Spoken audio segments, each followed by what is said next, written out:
Who's bought the familiar? And and we're live. Thank you all for being so quiet, like I asked for the intro.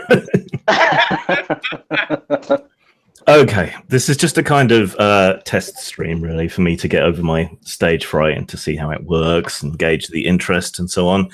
So we're playing a rather old school, semi-obscure British RPG called Dragon Warriors.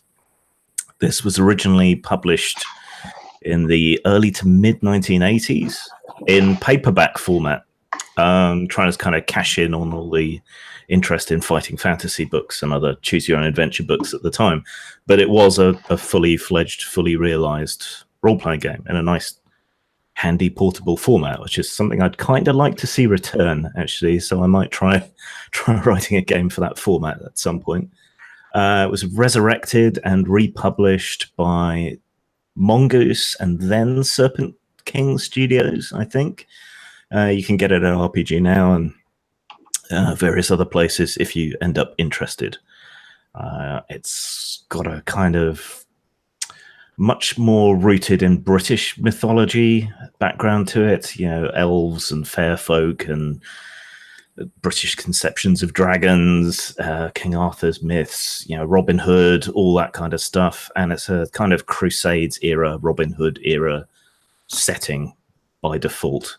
It's assumed that the religion that's present is Christianity, and yeah, so it goes. So it's somewhere between Warhammer Fantasy Roleplay and early editions of D&D in terms of how gritty and dark a fantasy setting it is. It is well worth a read and a purchase if anyone wants it. So we'll be doing what used to be one of the first introductory adventures in the books. So don't expect any great shakes in terms of mechanics or any sort of deep role-playing opportunities. It's a pretty straightforward learn the ropes adventure from the early 80s. I'll try and make it a little more interesting, but we'll see. Okay, do you want to tell everyone what characters you're playing from left to right along the bottom, please, in order? Arch, that means you. Oh, yeah. So apparently the Google Hangout list here depends on who you are. Okay, I will call your name. Yeah. I also want to. You made us all of these characters. Yes. All right. I'm Shieldmaid Blodwyn. What the heck? Evorstadter, or whatever. I have hardly had time to read this description. Apparently, I came across the sea to settle this place, and then some very odd, unusual fighting style people came and tried to kill us all and destroyed our village. And now I'm trying to figure out what's going on and get stronger. I'm a barbarian. Yeah. See, it's old school. That's all you need. Kevin? Okay, so I'm playing Kenton Ramsey, an assassin. I've been grubbing around Silborough for a while, and I've realized that it's kind of time to move on to things more fantastical and interesting, both for hopefully more riches and hopefully to not get killed by the local authorities. And yeah, I will be silvery-tongued and one to hit on the ladies if the what do you call it, the opportunity arises, and if not, we'll be stabbing lots of things in the back. Sounds good. John? I am Lady Irina Myerskov, and I'm having a bit of a hard time, and my husband never came back from the war, and I've lost my estate, and various other things annoy me. Mark? I'll be playing Hagen Magus, Alder Allerdon.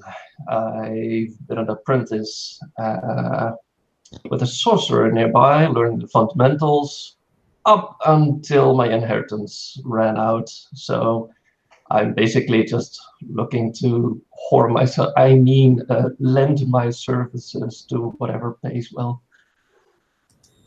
Okay. Nathan? I'm playing Brother Erasmus, a mystic. After a year locked in his cell at the monastery, he realised that the role of the good is out in the world, confronting evil and doing good works, not simply sitting in quiet reflection. And Smiling Jack? I'm Sir Thomas Britton, once a simple man-at-arms. After a long time of fighting in far-off lands for my lord, after a lot of scars and blood, I've returned, respected but poor, with no desire to return to work as a craftsman or farmer or laborer. I have one choice, and that's to do what I do best: fight. Okay, so that's our cast. Now, you've all reached this kind of turning point in your lives around the same time. So you went on a pilgrimage to one of the grand cathedrals to get a blessing and have decided to stick together since then. So you've just recently left the city and the cathedral a few days ago, heading vaguely in the direction of home-ish, though you're all spread out over quite a wide area. So you've all recently arrived in the village of Exbridge. Some of you, well, you all travelled together from the cathedral. You spent no, let's make this an introduction. Sorry, this is the trouble with preset text. It doesn't necessarily fit what you've done for a setup. So you're just arriving in the village in the afternoon. The sun is starting to move lower in the sky. The autumn sun giving everything a kind of honeyed halo. The villagers are all at work in the fields, bringing in the harvest. And as you come into the village, it's just a fairly small one, a local church, an inn, and then a smattering of thatched houses all sat around the well. But someone's bringing back a cart of corn from the fields and draws up in front of you. Afternoon. Hello. Hi, mate. Good morning. Hello. Here for the harvest. Maybe. Kind of depends what it pays. I mean, You looking to stop here a while?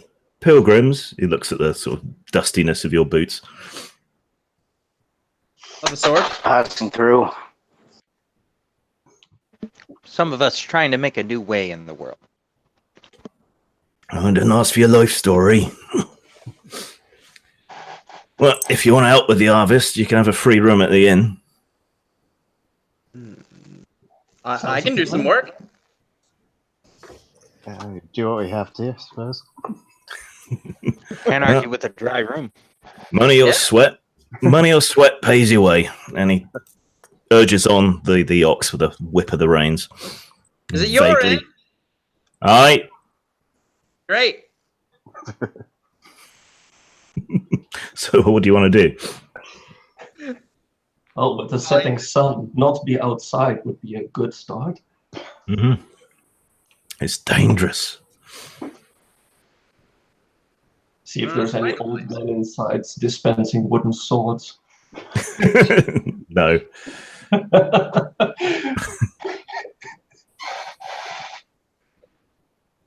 Did he point us to anywhere? He vaguely waved in the direction of the fields. Great.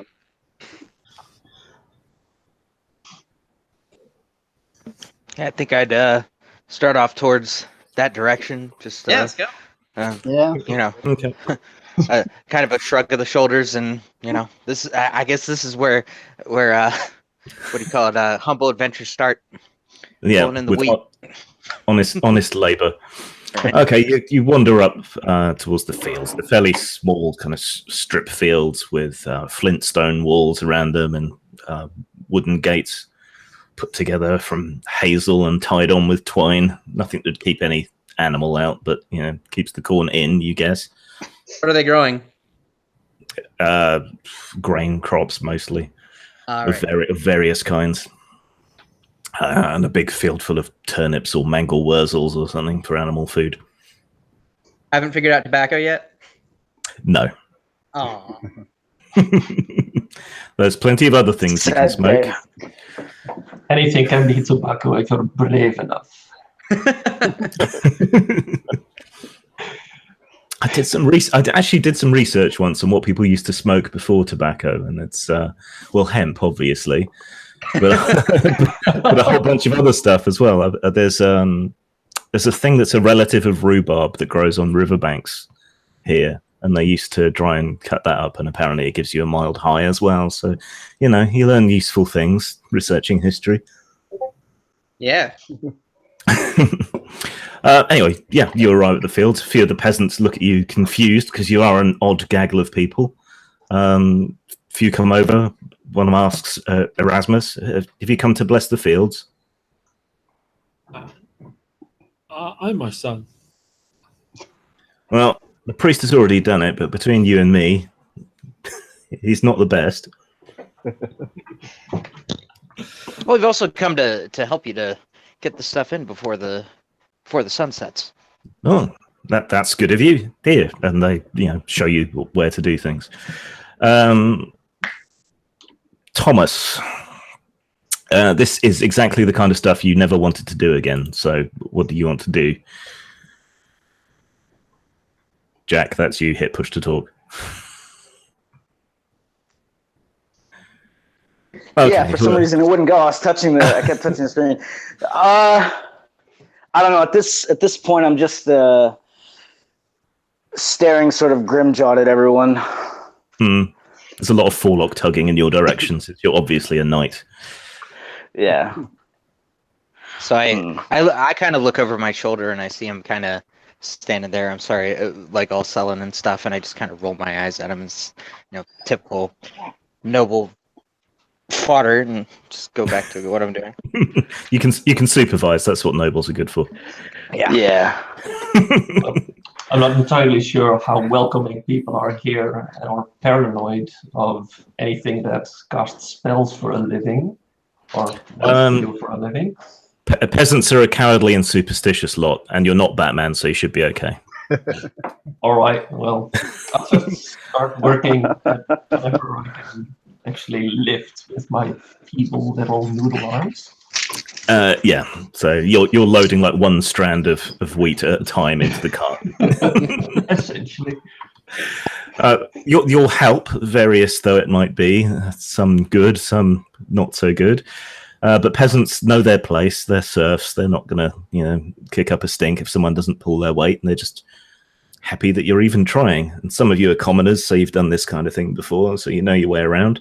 Mm-hmm. And those of you that don't know what you're doing are so high in station above the peasants that they're not going to risk complaining. So, I want to briefly ask the man who went up to Erasmus here. What's your issue with the priest, mate? Is prayers not giving you good results? it's just not as enthusiastic as he once was. Priest I know tend to be kind of sedate, not the enthusiastic type.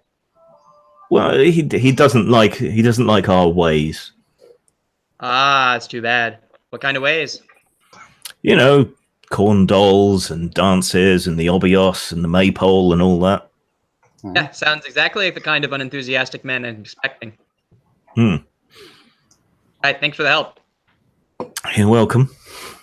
So yeah, you spend a warm afternoon working in the fields. It's actually quite pleasant.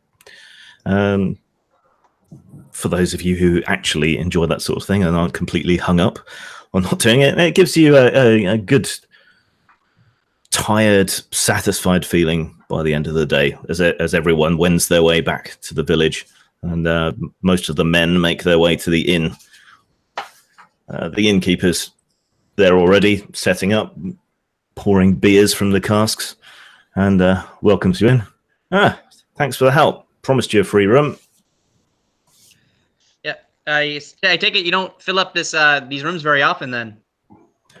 We get pilgrims now and again, but we're a bit off the beaten path, so... I noticed. All right. So, any good stories? I'm always one for learning what's new or learning what might be out there in the world that you might experience out here. Stories, yeah. Well, don't listen to any of Odo's stories. He doesn't know what the hell he's talking about. He's just like the village idiot, really, so don't listen to him. Come, sit at the bar. Pull up a stool, drink a beer, and I'll give you a story. I'll do so. How's the hygiene in this place? Rudimentary. fresh straw on the floor is about as good as it gets. Lavish.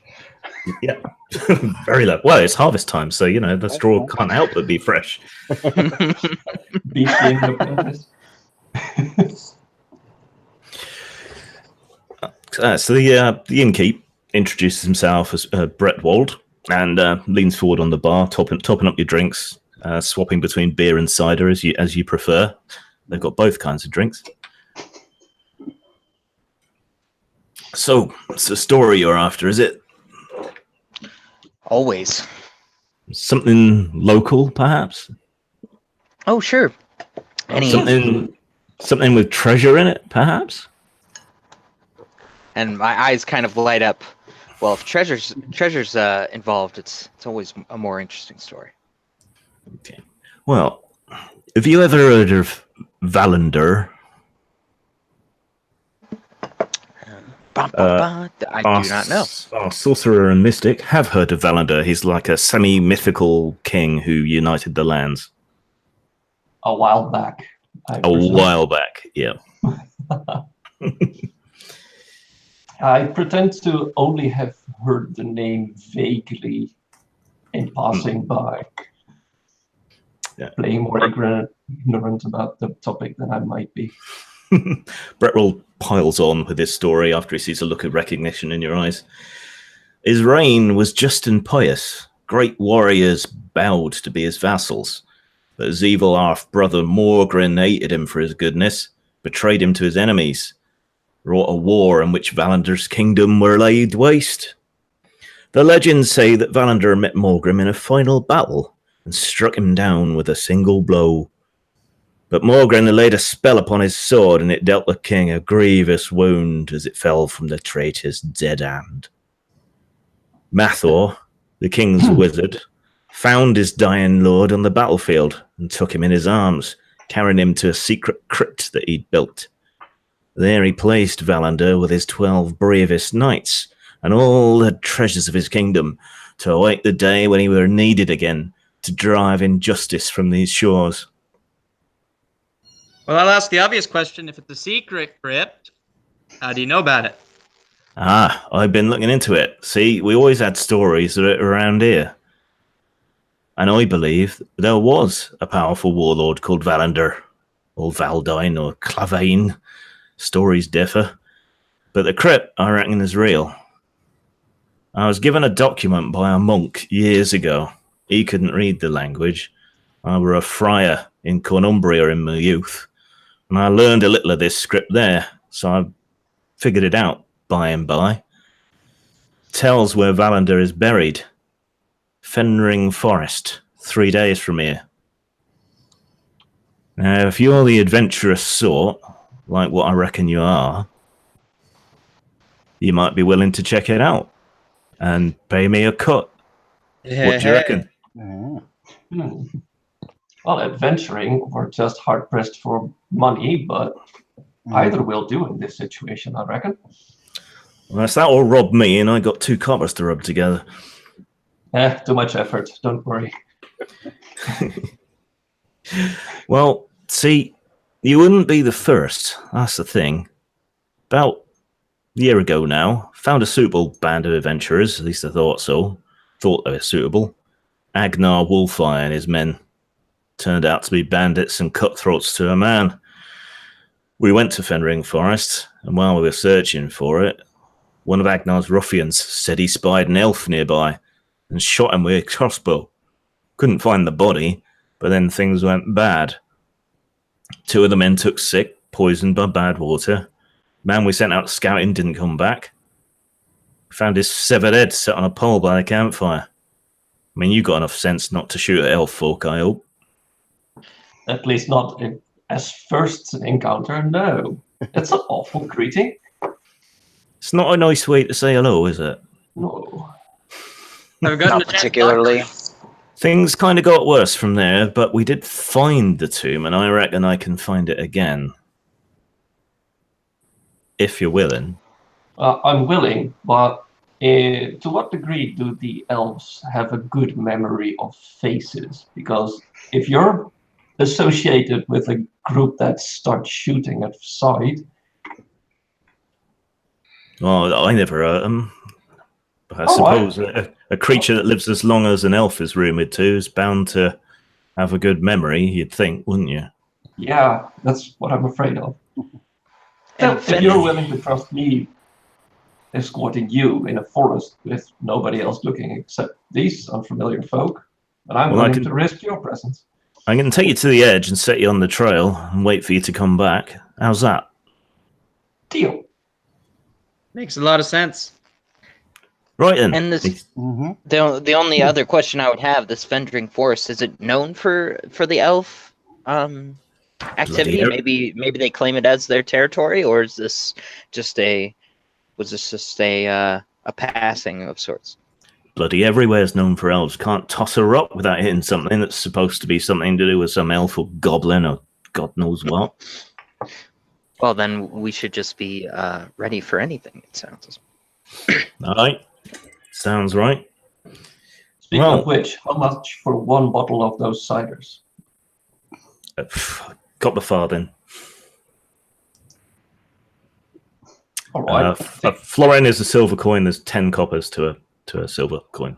So, well, I can deduct that from my purse, and I'll add one bottle of cider. Okay.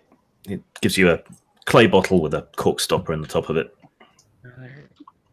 with an X crudely drawn on one side. That'll be helpful. It will. Well, then, if you're up for it, harvest is nearly done.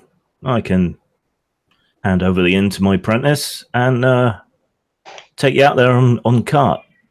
Sound all right? Yeah, appreciate it. Effort. So what was that? Yeah, it sounds like somebody was maybe far away. I don't know. Okay. Well, you stay up, drink, gives you some food, as an advance on the treasures and wealth that you're going to share with him, obviously. Mm-hmm. That was my only other concern, was just provisions maybe for a couple of days or so as we try and make this happen. He can raid his stores for rations to bring with you, and there's a well in the village, so you can fill a couple of casks of water. So you have a good restful night after a hard day's work in a surprisingly comfy and warm room up in the loft, and then awoken far too early by Bretwald jangling a cowbell just inside the door. Lights are wasting. Well, at least it's not the warden this time. Too polite to just jostle us. It's a soldier's life. I'm ready. Yeah, you're probably already up. Yep, up making sure my straps are tight, well oiled, weapon sharpened, oiled. Yeah. Okay, so he leads you outside, where he's got his wagon with his rather put-upon looking ox lashed up to it, and all the supplies in the back. I got sacks there, ready for carrying treasure and stuff. So, yeah. Good thinking. Okay.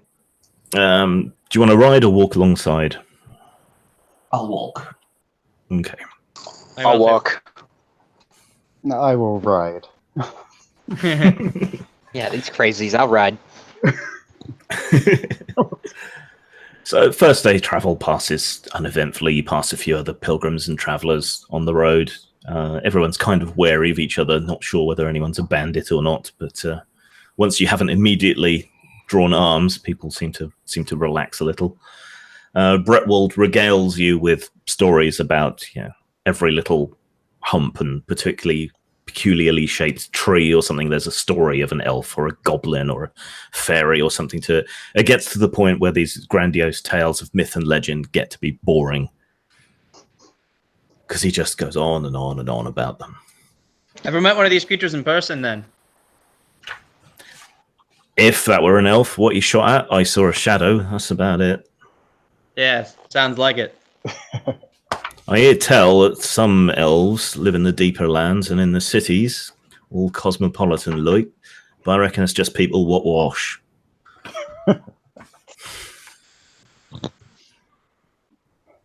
Oh, there's always a dark alley or a abandoned building. Maybe they're hanging out in there. When you stop for the night, are you organising watches or? Sure. Yeah, I can do Okay. So what in pairs? Yeah. Yep. Yeah, it sounds good. Pair up and do a 4-hour watch. You get 8 hours sleep. That work? Yeah. Okay. So who's the first pair? Who takes first watch each night?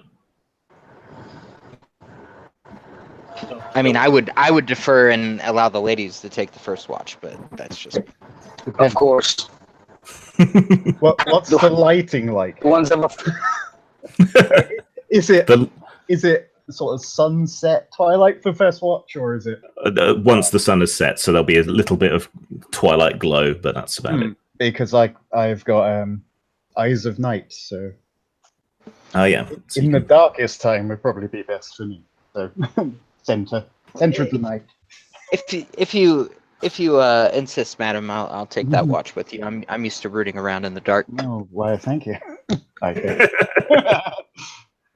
I will guess take I'll this go- opportunity to point out that none of you are lookers. What's the scale on that? We all have stats for it. You play to 3 your own level. to 18. Ah. It's the dump Oh. stat, and I figure you're all medieval peasants for the most part. So I've got all my own teeth. that would make you an Instagram model in this world. Right. I'll take Okay, first so- round. I'll take first round. Okay, so who's taking first? You. I'll do it. Say I if you're taking up first. I So what's that, Mark? And I. looks like Kevin. No, I'm taking the mid watch Yeah, I'll do it. with the warlock. Okay. Well, whoever's on first watch on the second night, so you're about a day away from the edge of Fendrin Forest. So, there's copses of trees and scrubland and chalk downs, that sort of thing, all around. Now, let's see. Not gonna wear my armor to bed, but I'm gonna do it. Have it on for watch. Okay. Comfy. if the campfire Fucking is male. light enough, I will not bother lighting my lantern. Okay. People on watch, what is your perception score? 5. 5. Both 5. Okay.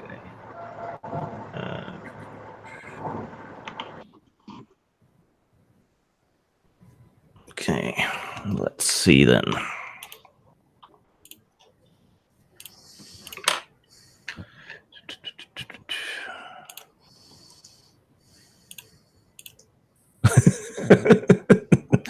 Okay. Right. So you two are on watch. The sun's setting. It gradually gets darker and darker. And the camp light doesn't really cast too much light out there. So you're just kind of passing the time, chatting or whatever, when there is suddenly a really loud yelp from the nearest copse of trees. No! That either was feminine or a male who landed very poorly.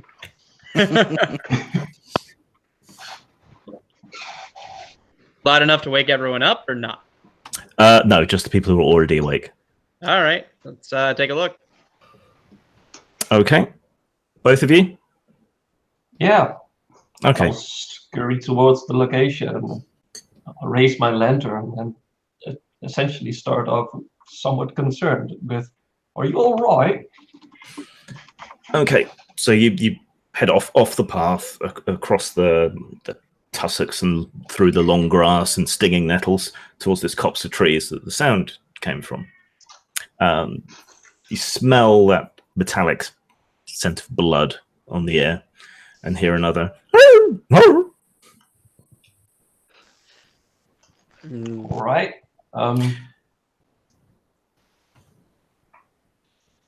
Yeah, I'm just gonna keep approaching. Sounds like a wounded animal now. Okay, you go through the sort of outer ring of trees, push aside some of the hazel shrubbery, and in the light from the lantern, you see a wolf with its front left paw in an old rusty bear trap. Oh, that's my Didn't know little these things were heavy enough to trigger these traps.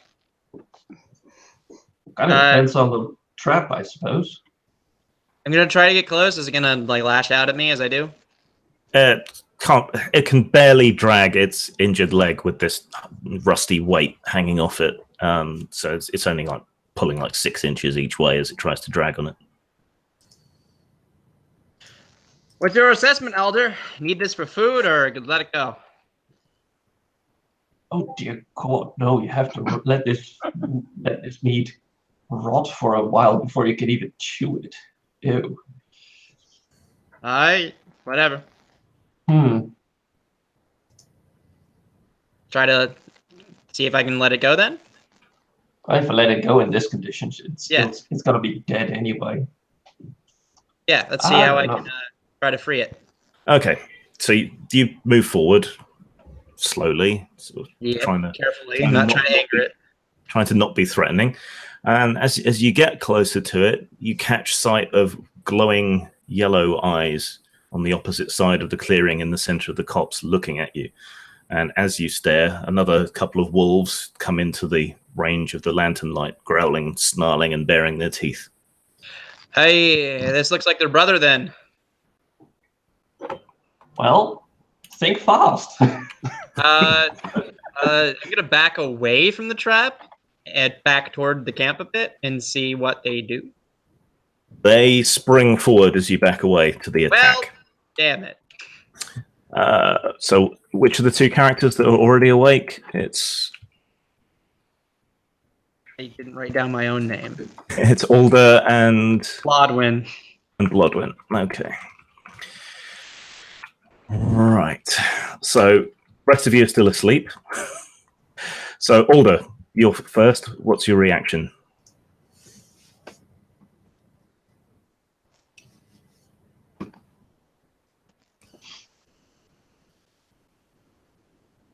That's you. Who, me? My reaction is probably trying to improve my 100-yard dash. So you turn and run. Yeah, how many are there? You don't know. There's the wounded one and 2 others that you can see so far. Not making a lot of noise then. Okay. Are you shouting to wake up the others, or? Yeah, that's what we're doing now. I mean, if he's running, I'm running. Okay. So you both run. Well, Alder runs first. Then it's the wolves' initiative, so you haven't actually run yet, Blodwin. Oh. So they close in on you. What is your defense? Does the stat you wrote down count the armor? Armor's separate, so it's physical defense. 7. 7.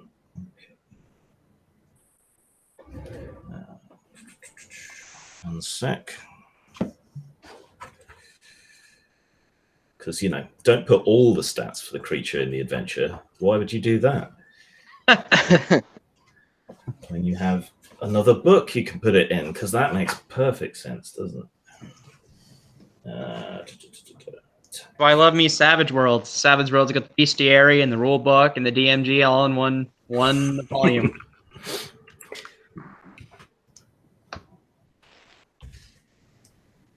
I bought these on PDF and then I printed and bound them all in one, so it's not too much of a hassle. At least this isn't a boss encounter of a grade where the boss does damage 1d3 adventurers per hit. Yeah. Delicious adventurers. I've noticed Drive-Thru-RPG has some print-on-demand reprints of old books. Like they have the old Nightmare Land setting from Ravenloft or from 2nd edition. Cool. But that was originally a box set, and they got a reprint that's just like the whole thing in one paperback. Okay, Rodwin, what's your defense then? Physical defense, what was it? 7. Okay, you're being attacked by 2 wolves, so you have to split your defense between the 2 of them. So how do you want to divide it up between the 2? I mean, I can just choose. So Yeah, so you can put 1 on one and 6 on the Do I other, have- or 7 on Is there one. any reasonable way that I would know like how likely these would be to hit me, or is that just too much information? That's too much information. All right, then I'll just split it even. So 4 and 3. Okay. Okay.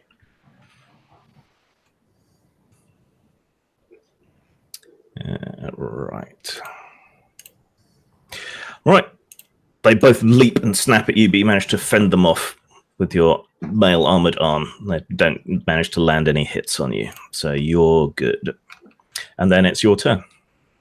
I guess I'm chasing after Alder here, and while yelling, "Hey, wolves! Trying to kill us!" Wolf! Wolf! Help! Okay, so the rest of you are just waking up. So, yeah, all the shouting and screaming and snarling and all that definitely wakes you all up.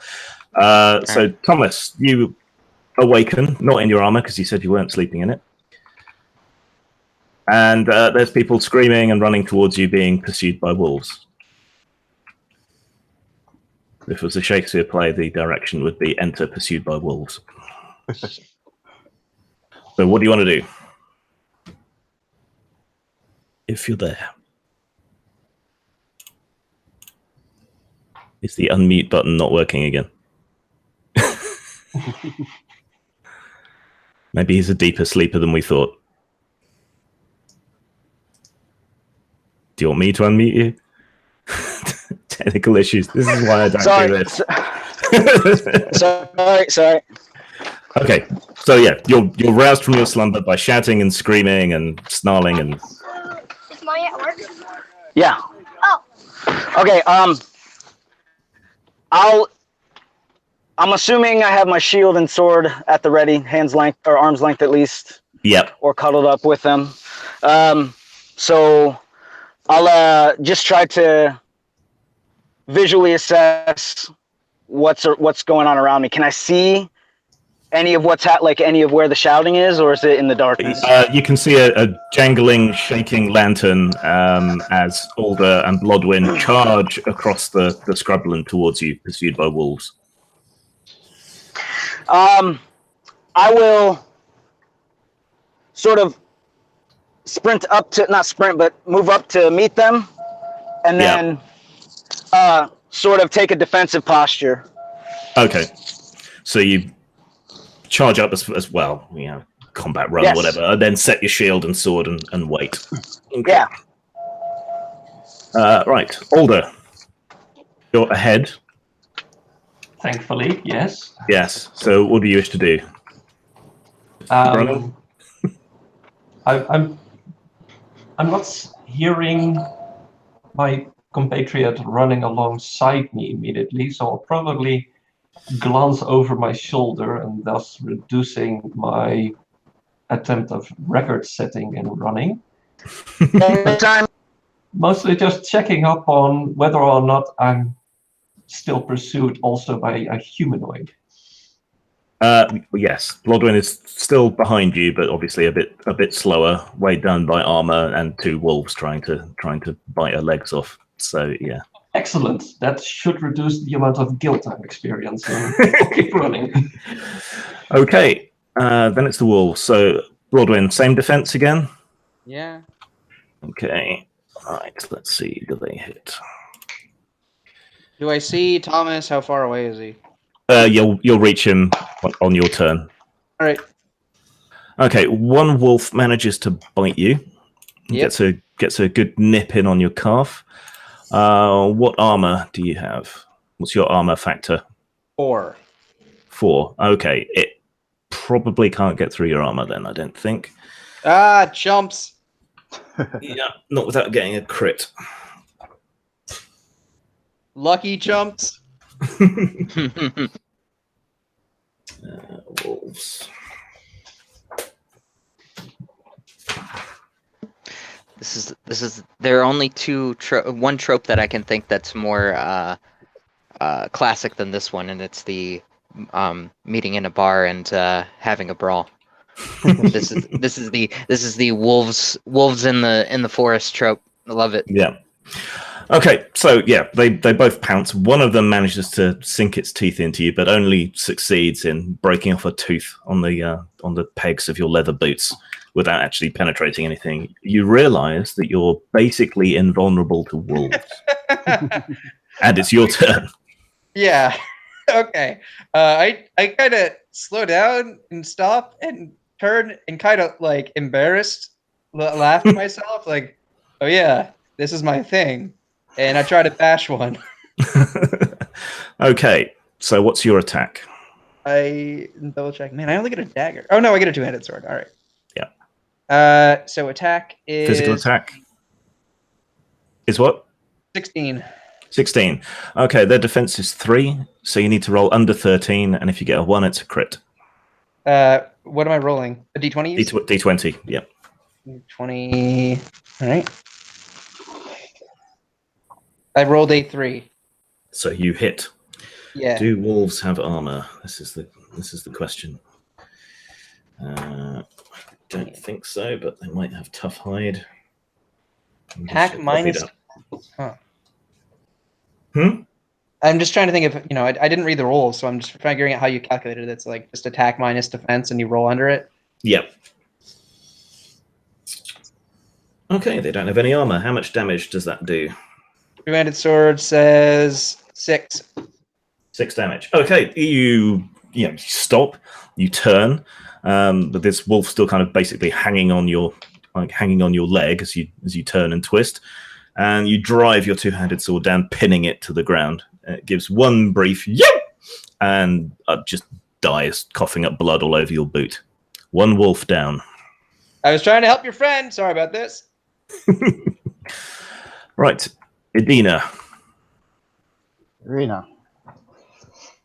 Well, I've got Eyes of Night, haven't I? So can I see exactly how many there are? Or what's going on? Yeah. So you sit up and look, and yeah, clear as day, you can see. One wolf has been impaled to the ground. The other one is at bay. It kind of still looks like it's up for a fight. You don't see any others, but sound might draw more if there are more. Okay, well, presumably can grab my bow and ready an arrow in case. Yep. And Okay. keep an eye on the darkness for any additional wolves. Okay. Kenton. All right, so I'm gonna open my eyes, kind of shake my head a bit, roll over to my crossbow. I don't know if I need to. I don't know if it's the kind that you can prime cock and keep it that way, or you can do that for a time, but I don't think you'd leave it overnight. That would right.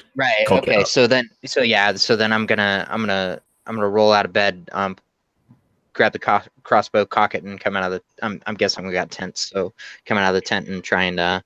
Probably a tarp or something. Yeah. Strung between a couple of trees. Right. Okay.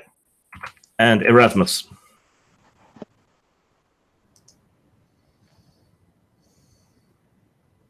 Brother Erasmus, are you too deep in your meditations? Yes. What do I want to do? I don't know. So I can still see a wolf, can't I? Yeah. So I will shoot it with my bow. I think I've got. Yeah, I think you do. If there's sufficient light to do that. Yeah. Fine. What's your attack? Physical attack 12. Okay, so you need to roll under 9 on a d20. Not on a d20. Okay, I shall get to. Don't miss. Corals are expensive. It's an arrow, they're cheaper. 13, miss. 13 miss. Okay, so an arrow whistles off somewhere into the dark, never to be found again. So cross off your arrow. Okay, next turn. Thomas, you're in striking distance now if you want to move up and attack the wolf.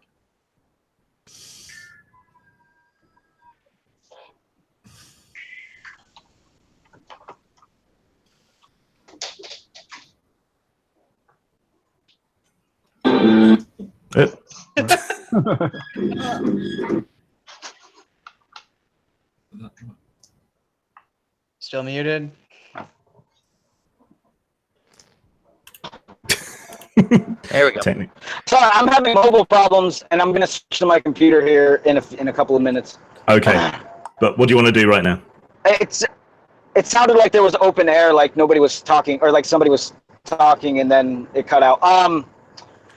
So there's one wolf on the periphery, one is impaled on a two-hander, and an arrow just whistled past me into the darkness. Yes? Yeah. You're in striking distance of the one remaining living wolf if you want to take it up. Sure, yeah. Okay. What's your attack? My attack is... Sorry, I have to switch to the document. Oh, my goodness. All right, have you got it? Yeah, so you've got 14, so -3. So you need to roll 11 or under. 11 or under.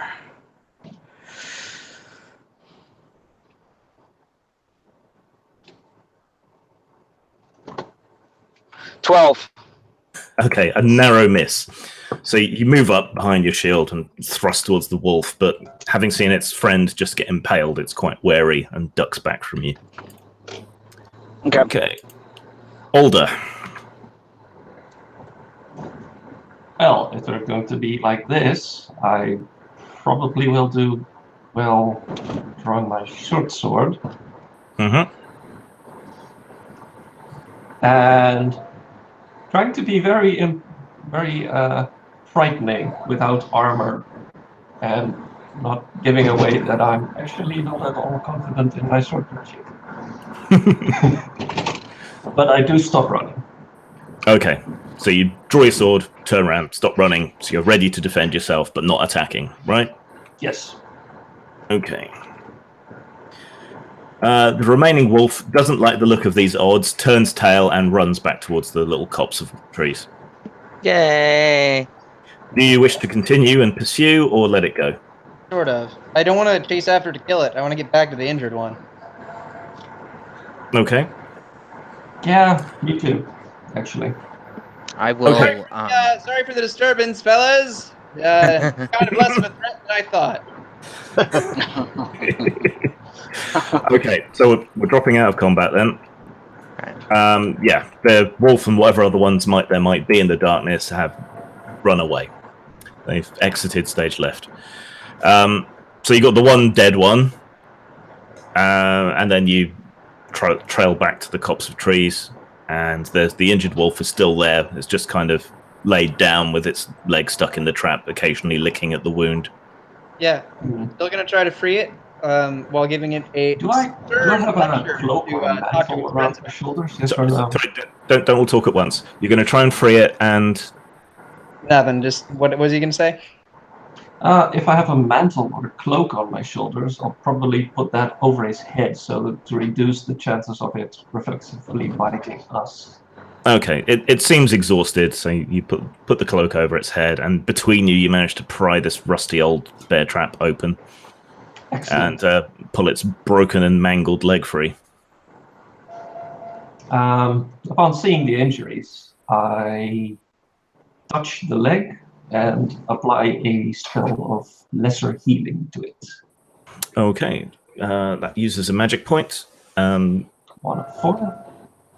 All right, so there's a slight bluish glow, and the bone sort of cracks and snaps back into place, and the gashes on the paw close up. This foot is still matted with blood, but it seems hale and hearty and starts struggling against the cloak to get its head out.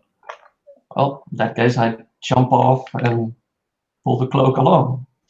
Okay. The wolf sort of seems like it's testing its paw for a moment, stretching, and kind of runs around in a circle with its tail wagging backwards and forwards. And then without so much as a thank you, runs away. Excellent. You know, in some of these stories, this is kind of the thing the bad guys do. You know, kill someone's friend and let him go. It's all right. It didn't have a collar. It didn't say John Wick or anything on it. You're fine. No collar that says property of? No. So you can feel good about yourselves for rescuing a wolf. and killing Sweet. his friend. Does that mean we won't be running into Baba Yaga? No. Wolf's back on the menu, boys. But I get for trying to do a good wolf deed. No other encounters disturb you on your way to Fendrin Forest. Is there a general bounty on wolf heads? Probably, yeah. Well, we want to take the wolf head then. I was gonna say, can we take the wolf and wolf skin too? Come on, we get the fur. You've got a barbarian, so yeah, you can do the basic cutting and preparation. I mean, wolf's a bit stringy, but when you're in a pinch. Yeah, I mean, hey, I was the one who made the offer initially. I'm happy to do this. Okay, so you can add wolf skin and slowly rotting wolf head to your equipment list. Yeah, not sure about that head, but yeah. Whoever carries the head can walk downwind for the rest of the encounter. Anyone else want that?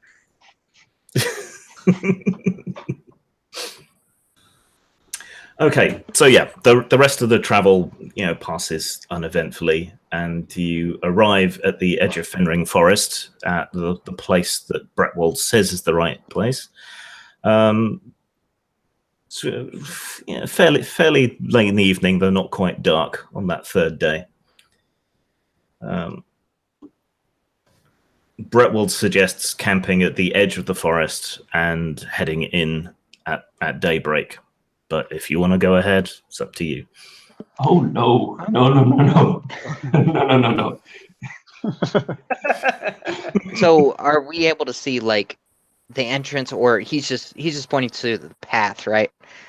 Yeah, it's overgrown. It's Right. It's not a kept forest. It's not coppiced or cleared or anything. So it's just this dense thicket of creepers and brambles and.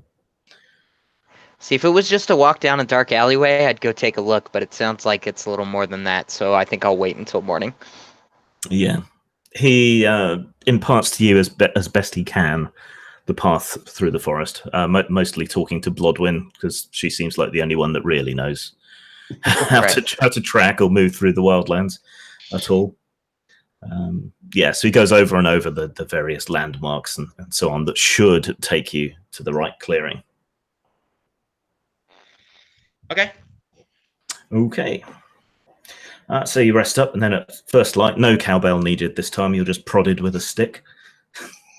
I took my suggestion. Very nice.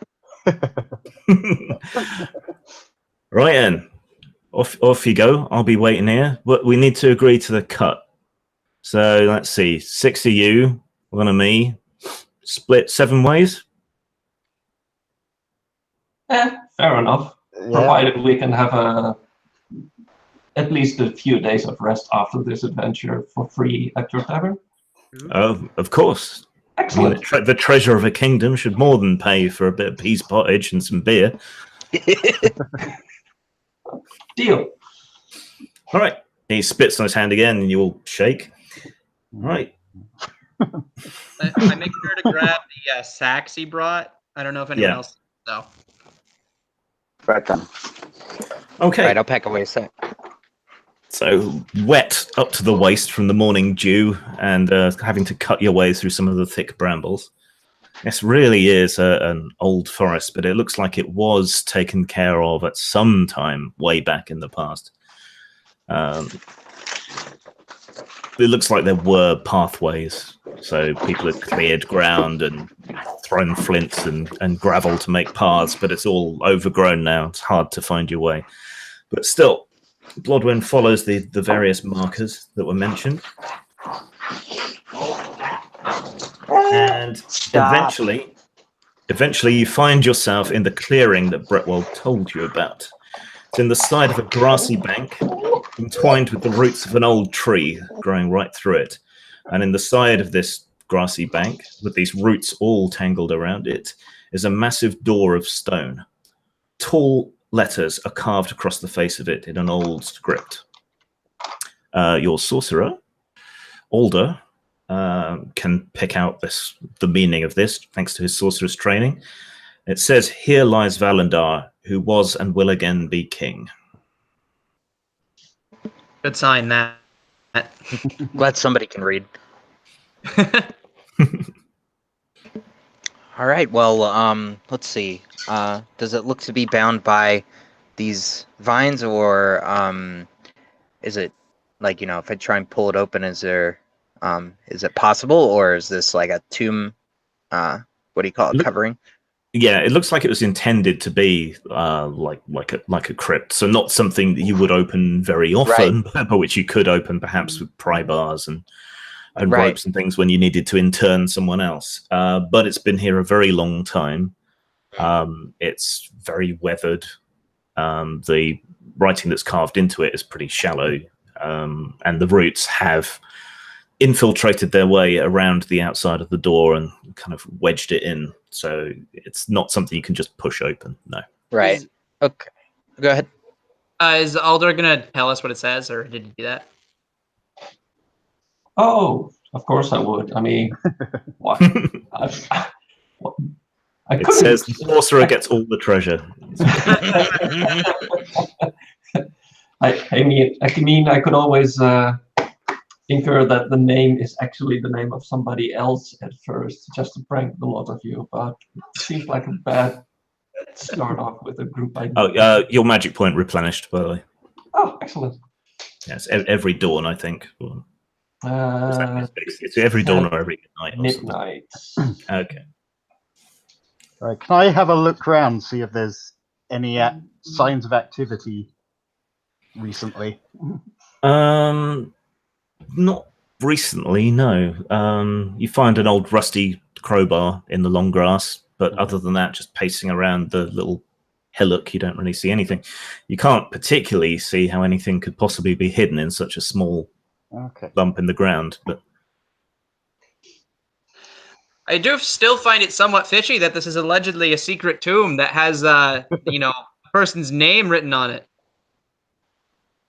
Well, it also looks like it's been closed for a very long time. That means either something has been discouraging people from this area, or this tree has grown a lot faster than nature would allow it. All right, the stories. Any elves, we're not here to hurt you.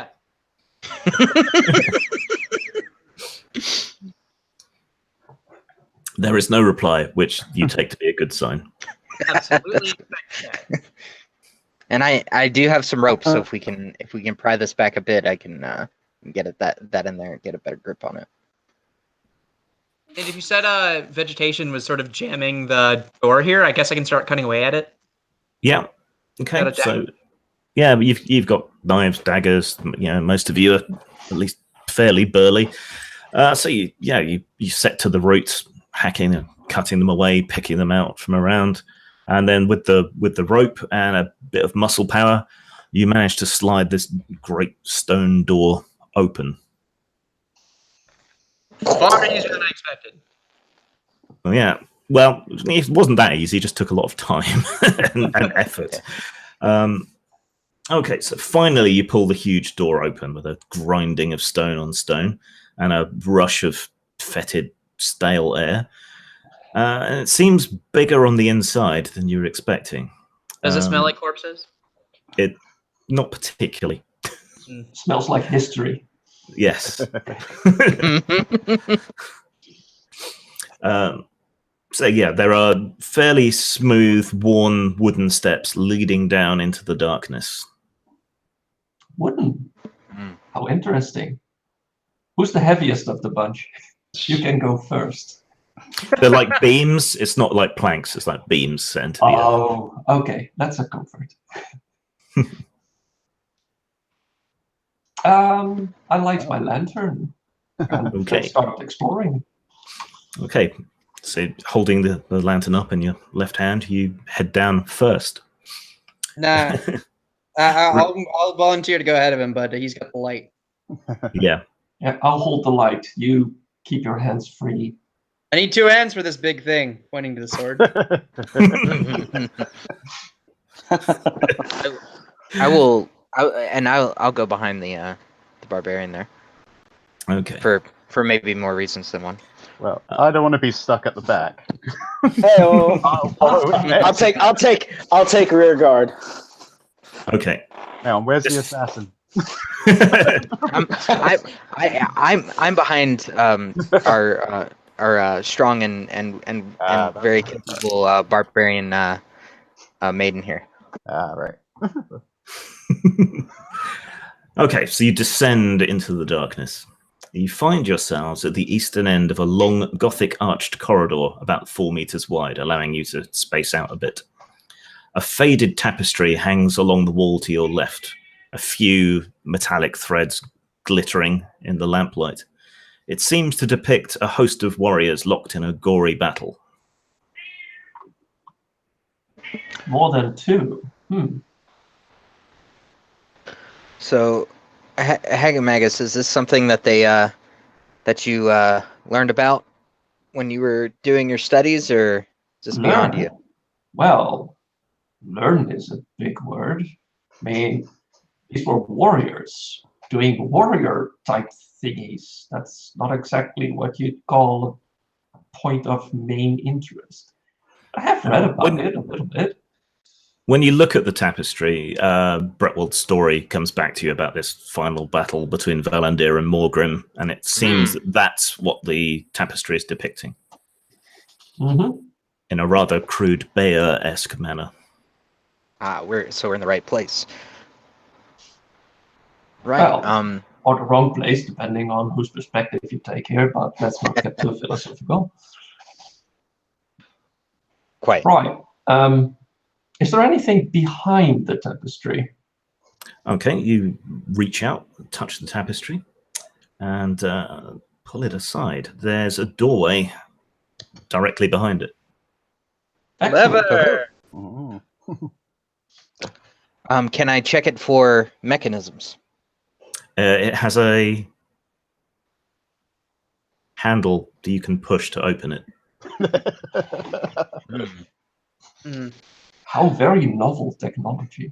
I'm well, I mean, you never know these kind of places. I'm going to be all I'm going to kind of, what do you call it, come up front, all kind of like brave and chivalrous, kind of showing off for the ladies, and open the door. Okay, so the metal ring twists, whatever the bar is on the other side lifts up, and the door swings open, and the lamplight floods in. Within, you can see an octagonal room about 5 meters across. The floor is extraordinary. It seems to be made of smooth, polished quartz. And below that polished surface, you see a curious design of greens and blues, overlaid with a scattering of glowing red symbols. Against the south wall is a heavy oak chest. Oh my. That's weird. See enchantment. Yes, let's see. It's automatic, isn't it, I think?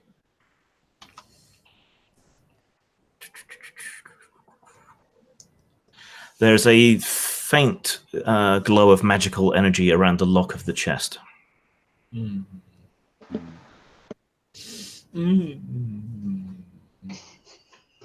Well, I'll start exploring the floor more than anything, because this is fascinating. The floor seems fine, but be careful of that chest. All right, person examining the floor, roll a d20 under your intellect. Right. The 20 result is 12. My intellect is 15. Okay, as you examine the floor in the lamplight, it suddenly makes sense to you. It's a map of the whole country, but with an accuracy that you've never beheld before. It's completely fantastic. So this would be a cartographer's wet dream. Yeah. Amazing. Whatever I say out loud, well, this floor probably is going to beat whatever is in that chest. With minor elaboration about the map quality. Did we see everything in the room with the tapestry in it? No, we didn't know. I figure not. No, we came straight in. Well, we looked in here. Yes, there's nothing more. Like every fiber of my being is telling me to go and smash open that chest, and I'm kind of looking over though at Hagamagus and saying, and like sideways, and I say, "Is it safe?" No, it's not a safe. It's a chest. No, not. Is it a safe? Is it safe? Oh, sorry. Yes, I don't know. I'm not an expert, not a locksmith. It has a magical aura, sure, but it might be to light up the content the moment you open it, or explode in your face. Well, do you have a way of checking it? Not really. Well, there's one way, but I'd rather not be in front. I want to search the room if there's any like charcoal or materials that look like they were used to draw this tapestry. No, it looks like the tapestry was stitched elsewhere and then hung up. Makes sense. Yeah. Is there anything of interest in the primary room? Other than the tapestry in the door. Or back in the main room. Yeah. If you want to go further down that corridor, there's more things. It's a corridor, right? Okay. Yeah. So. Yeah, I'm kind of keen to sort of move on a bit. I'm not dealing with any of this nonsense. Maybe I'm a quick study with a lock, but when it comes to magic locks, I think we might want to find a magic key. The box looks like it's made out of wood. You don't even need to break the lock, just break the wood. Oh, well. These things tend to be a little more complicated than that, I would think. Now, or you can take the entire chest home and do it there. So many. I'm as much as I want it. I think we should press on, see if we can find something to open it. Nah. This sounds like a fun idea. You said the magic's on the lock, right, brother? Oh boy. Yes. Yeah, right. And as I'm saying that, I'm increasing the distance between me and him considerably. Back away slowly. Okay, so I want to enter this room carefully so I don't get like shot by an arrow trap or something. But I'm just gonna walk straight toward the thing. Okay. You approach the chest. It Cool. squats there woodenly. I'm gonna try to pick it up. How heavy is it? Whoa. Whoa. We've been invaded by robots. No crossovers. Okay, so you approach the chest, right? It's sat there. It's a chest. It has a lock on the front. Yeah, is it? I want to pick it up. Is it heavy? Yes. Too heavy? You can just about pick it up with effort. All right, nice. If we get the wagon here, It rattles and jingles like there's a lot of coins inside. Exactly. Yeah, this is perfect. I'm gonna put it back down. Like, Okay. we're coming back here later. This is perfect. Yeah, so don't smash it. You'll just spill the content everywhere, and it'll be a We got hassle to back. pick it up later. Okay, so you're dragging it into the main corridor and leaving it there for later? Yep. Okay. Well, I'm not. If it's scuffing up the floor a lot, then I'm gonna not drag it. But No, It's very it's fine. appreciated. Okay. So you've dealt with the chest in a paranoid fashion and explored the map room. So yeah, this 4-meter wide corridor extends deeper. All right, I would suggest the previous marching order, and let's go. Okay. As you move forward up the corridor, the lamplight reveals an archway to the left, with a dull mix of red and blue light, occasionally shifting into purple. It's barely perceptible from inside. A doorway straight ahead and another doorway to the right. But your considerations of what to do next are interrupted. Before you've reached the doors, a metal portcullis drops down to block your way, with a loud, harsh clang that makes your ears ring. Another portcullis has dropped down across the foot of the stairway, trapping you between them. The tapestry is fluttering and moving by itself, even though there's no breeze. Okay, I'm in the front, so I guess I'm going to immediately check to see if the one in front of us is going to move at all by my strength. What's your strength? 16, I think. Yeah, 16. With someone else helping you, you should be able to move it, provided they're pretty strong as well. So yeah, you charge forward, grab it, and push up, and it lifts like a centimeter off the ground. All right, now we can get out of here. What's anyone else? Clang. What's anyone else doing as a reaction? Probably be semi-mesmerized in a hesitant but curious way of the entire tapestry. Okay. Anyone else doing anything, or just turning and gawping in wonderment? I'm gonna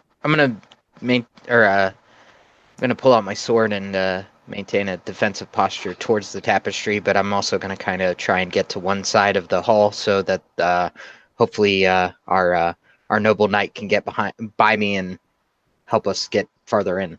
And ready to fight. Sure. Mm-hmm. I'm just going to sit in the middle with my sword and shield, not knowing.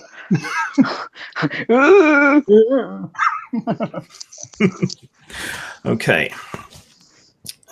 One sec while I just make a note of something, which is never a good sign for adventurers.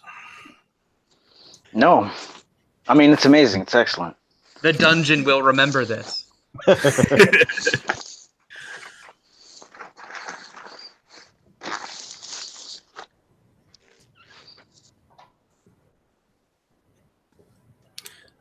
Let's see. Sorry for the delay.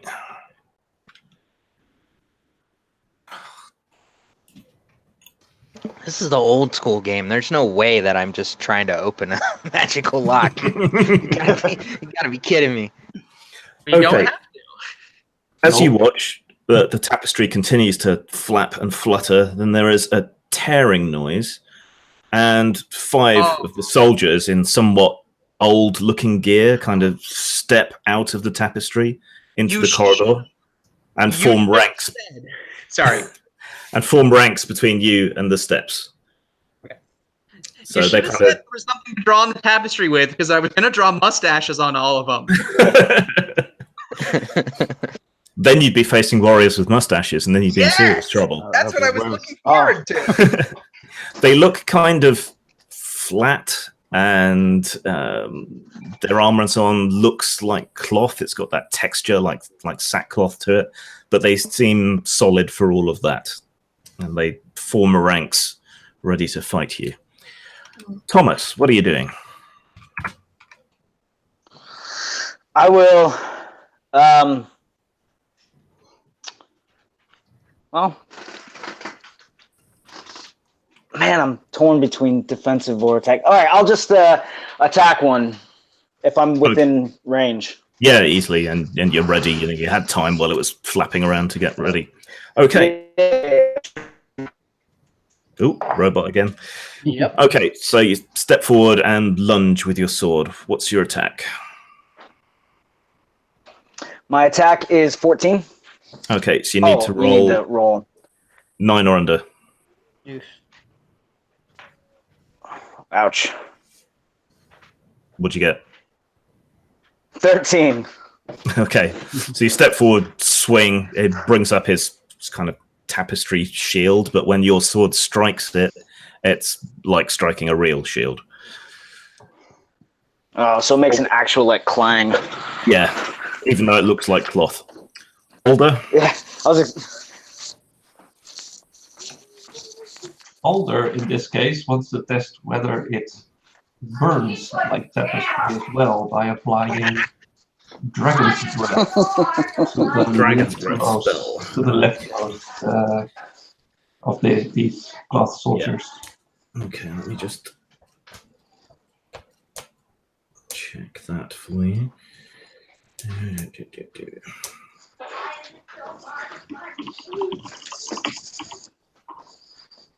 Dragon's Breath.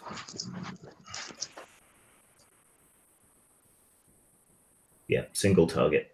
Okay, so it's got a speed of 12.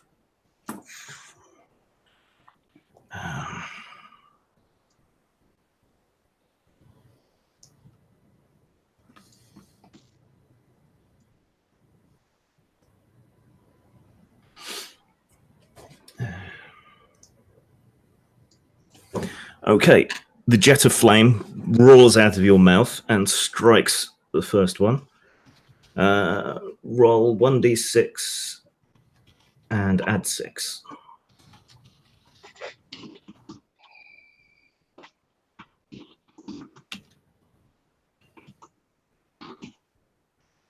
That in total is 7. 7. Okay. And they are flammable, so it takes double damage. Hey. Right.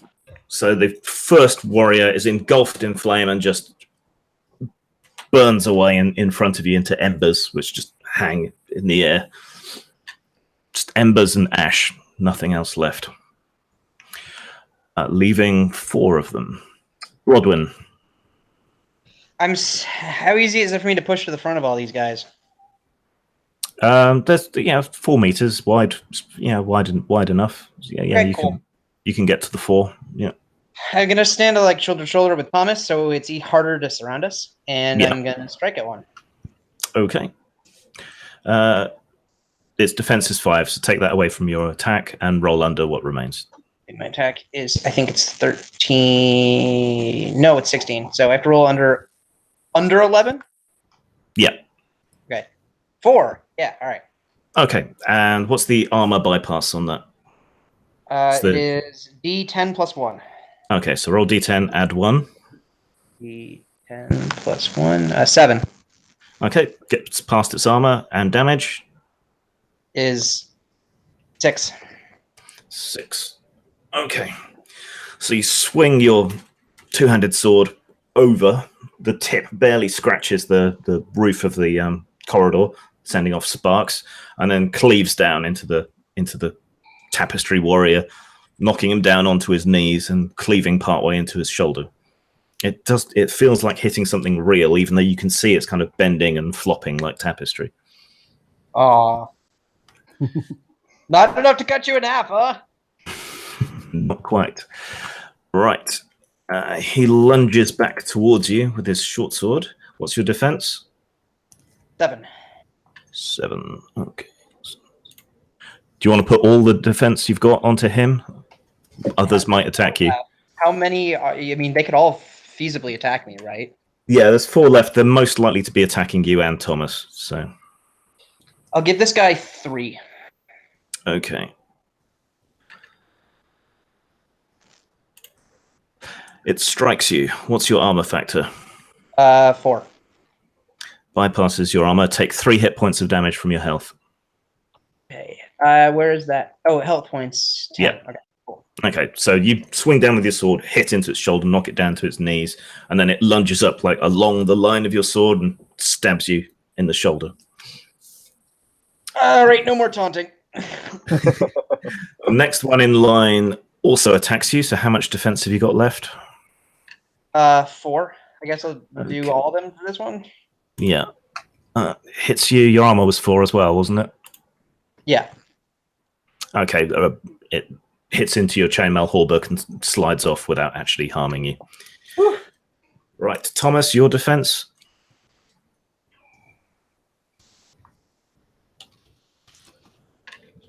Is actually, I've got it here, so it's 8, so put that 4 on each because they're both attacking here. 1 hits. That's D8 for armor bypass. Okay, ricochets off your plate mail armor without penetrating. Okay, that's all of them. Edina? Well, they've stopped trying to lift the portcullis, haven't they? Yes. They went back. Oh, I'm not much good in a fight. Would I be able to reach the person who just got injured and do a healing touch, or is that not possible during a fight? That was Bloodwind. No, you can do that during a fight. Yeah, well, I'll try and do that because it's one of the few things I can do successfully around it. Okay, so that costs you a magic point, and I think it's D4 health points, isn't it? D4 health points, yeah.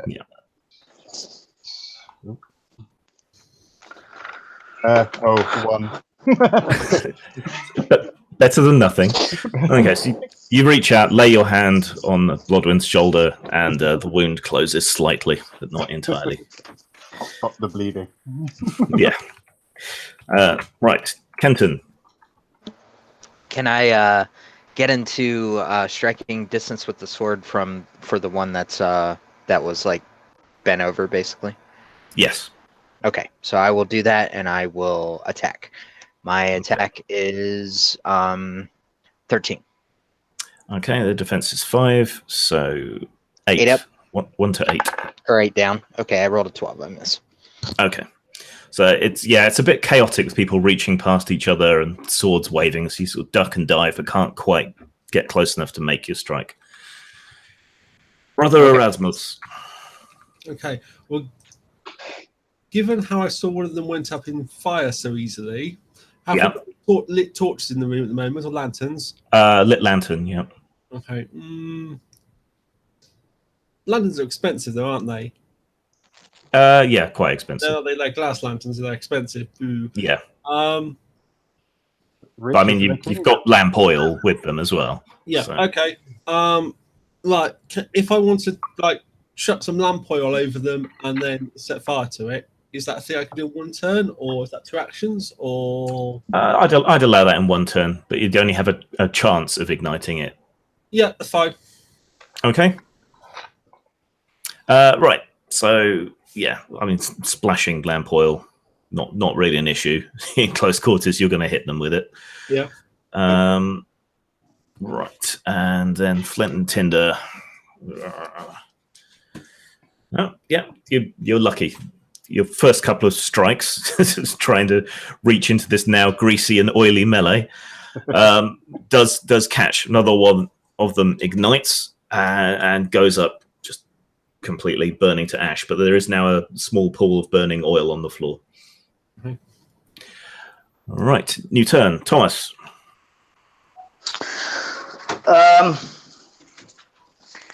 Do I notice that he's prepping oil and such? He's already splashed it and ignited it. Oh, he's already splashed it, like over me? Okay. Not over you. I was going to say, is it like over me? I don't. No.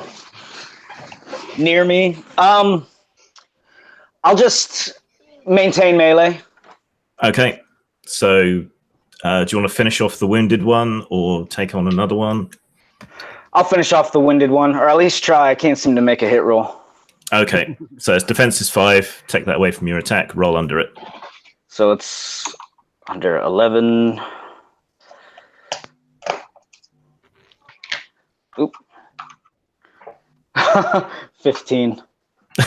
Okay. Yeah, you slip slightly on the oil and sort of slam onto the wall to regain your balance. But... You should be playing 3rd or 5th edition D&D. You'd be doing great. Yeah. Okay. That explains the dice. Well, I kind of want to save my spell points for when it's absolutely necessary. And you've got a potion of replenishment, don't you? Yeah, is that that will instantly refill your spell points. Oh, all of it. Oh, yeah. In that case, I'll demonstrate once again why this wizard does not have facial hair. And just apply a second Dragon's Breath. Well, just go from left to right, really. It's because you're a low T sorcerer, isn't it? That's what it is. Yeah, kind of. Only the most skilled of wizards can avoid setting their faces on. Okay, you invoke the name of the dragon for a second time, and flames burst out of your mouth and ignite another of the Tapestry warriors. Roll damage. Right. Let's see. That'll total for 10. Okay. Doubled for 20. Right. Yeah. Another one goes up. So there's just the wounded one and one that hasn't been hurt yet. So yeah, it's another blast of flame. The oil is pretty much burnt out now. Smells All like this extra fire going on. The main tapestry itself has caught and is starting to smolder and burn at the edges. Pity. Well, yes, it is a pity, but it's also a pity that a tapestry attacked you. Blodwin. I mean, I'm doing pretty well. The one's on its knees. I guess I'm going to strike the other one. Try to get the other one down there too. Okay. Their defense is 5, so take that away from your attack. Don't forget, you can go berserk if you want to. Oh yeah, I did forget. But I mean, at this point, nah. Actually, I don't know. I guess it doesn't say I have any other downsides to this. I can sacrifice 3 defense. It sounds like fun. Let's do that. Yeah. So what's your defense? Well, the defense was originally 7. Okay, so you could drop that to 1 and give yourself an extra 2 attack. Yeah. Yeah, let's drop it by just 3. Okay, so +1 attack. So my attack is now 16, now 17, so I can roll under 12. And I get a 15, not worth it. Okay, so you jam your boot against the tapestry warrior you already cleaved, yank your sword free, and swing it in a frenzy towards the other one, which just neatly ducks underneath it. Oh. Somehow that's unbelievably sexy. Right. Both remaining tapestry warriors attack Blodwin, who currently has a defense of 4. So 2 on each of them. I guess so. Okay. Let's see if they hit you. They both utterly fail to hit you. Just all this flailing around with a giant sword means that they can't really get close enough to land a blow, fortunately for you. Spin to win, boys. Ina? I'm getting a bit wary of all the boys and all their fire. So I'm going to back away as far as I can and get on with it. Okay. Roast a marshmallow or something. Yeah, something like that. Yeah. Kenton? All right, I'm gonna swing away again at the one that's down on the knees. Okay. I think that was 13 attack. So it's, 8 or 8 under. up again. Yep. Yeah. I rolled a 1. That's a critical, so that automatically bypasses armor and does double damage. So what's the damage with that weapon? Let's see, that is sword. So it'd be 8 damage. Okay. Right. So as Blodwin wrenches her 2-handed sword free, it leaves a load of sort of frayed bits of tapestry. You're more of a thief, assassin, cut purse, that kind of thing. You don't pay the best attention to your weapons. So when you jam into this wound in this mystical tapestry, your raggedy ass sword catches on some of the threads, and when you pull it free, rips all the way down through the middle of the tapestry warrior, leaving it in 2 curling halves, no longer moving. That's great. That's what I was trying to do. There's one left. Erasmus.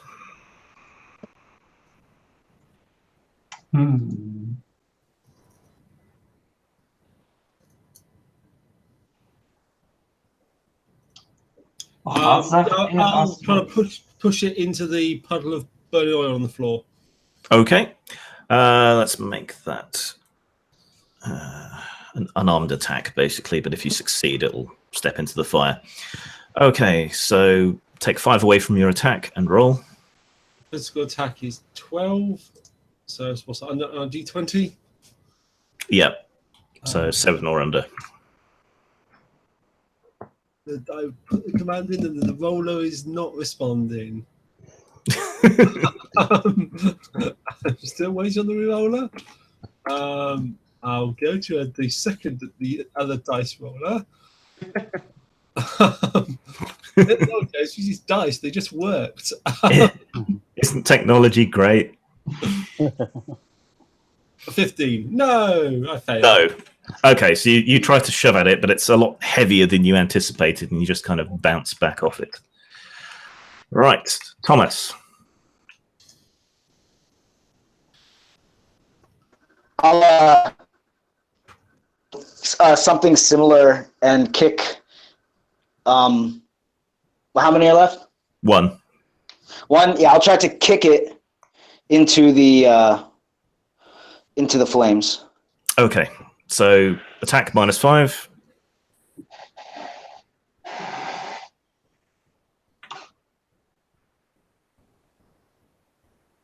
Oh my goodness, a 6. You hit. So I have to get under 11. I hit. Okay, you give it a hoof with your boot, hitting its shield, knocking it back. It kind of slides back on its heels on the still slightly oily ground and into the flames. Flames rush up its body, and it just disintegrates into ash and embers, howling silently towards the sky. And the tapestry is now well alight. Combat over. They are dead. Well, I'm going to look over my wound. It's such a shame. It's just a flesh wound. Yes. It's not as bad as it was when it was first inflicted. Paper cut? Marginally. Very Not a slightly paper better. Just put a band-aid over it. You reckon between you could easily lift the portcullises now? All right. So is this our Sure. to turn around?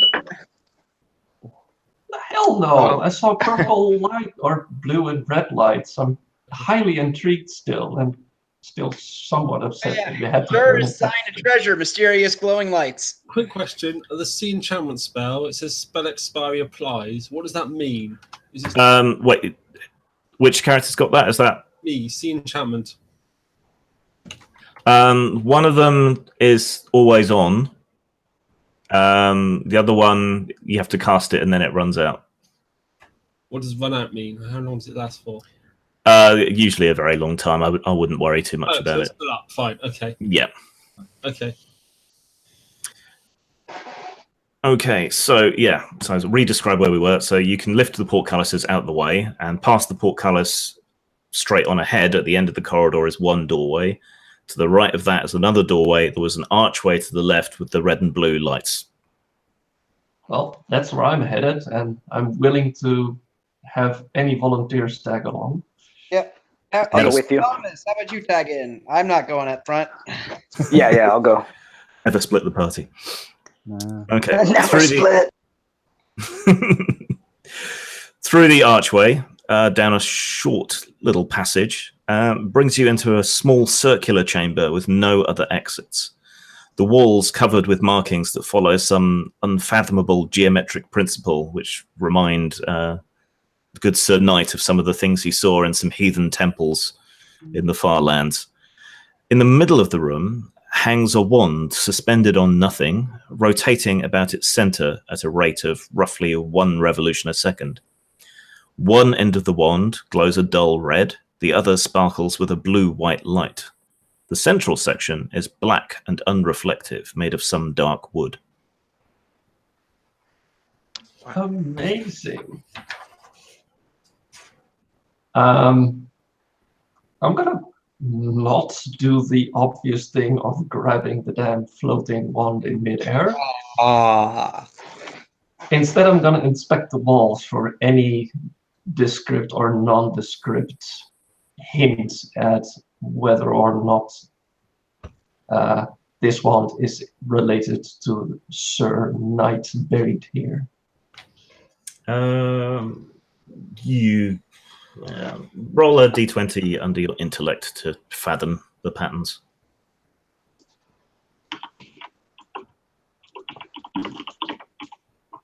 All right, that's a 7 under a score of 15.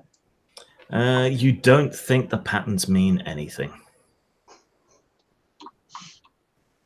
Oh, that's hopeful. You think they're just pretty and weird. All right. I'm kind of just glancing at one and then glancing back at the rest of the group. I'm kind of going like, I'm totally egging him on. I'm like, you know. yeah, you might want to stand back for this one. I'll definitely back up. Okay. So who's going to try and grab it then? Because someone's going to. Aren't they? Yeah, I am, because I'm way too curious. That Okay. usually is the end of my characters, but heck to heck with it. What's your reflexes? My reflex is 14. Okay. How are you grabbing it? I kind of want to push it away from this sustained suspense by just using the tip of my short sword. Okay.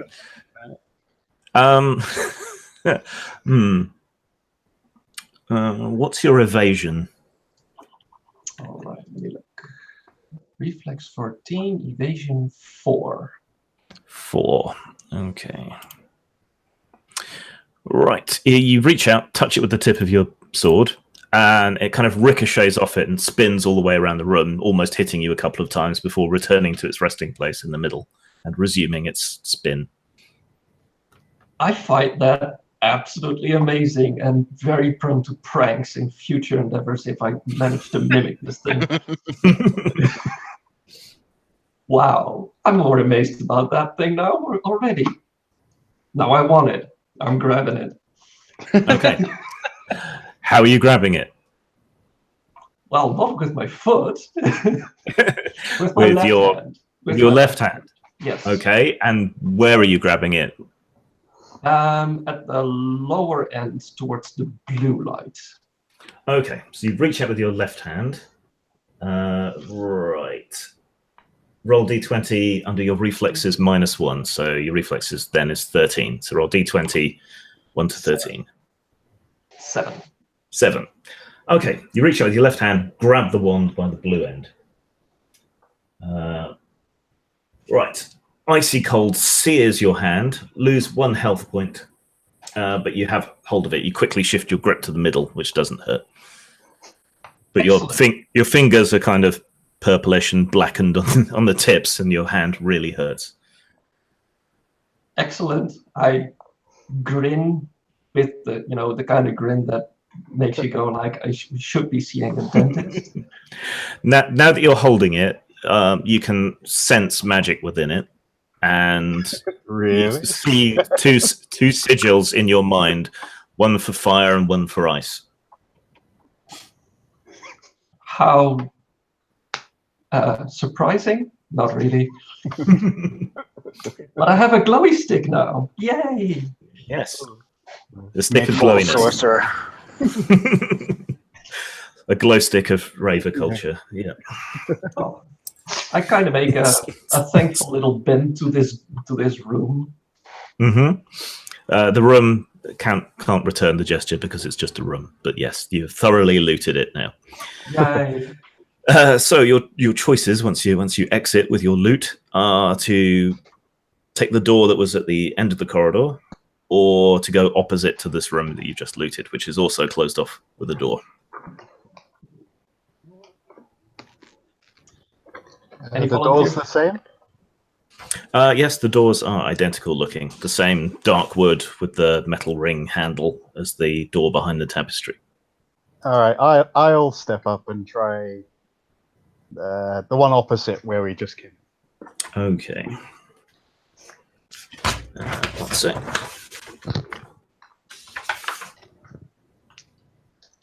Okay. You swing back the heavy door of a long hall. At the north end, your lantern light falls upon a podium of grey marble, carved to resemble a bulbous-cheeked face of a gargoyle blowing at you. A silver goblet rests on the podium. Beyond, another door seems to lead deeper into the underworld. Well.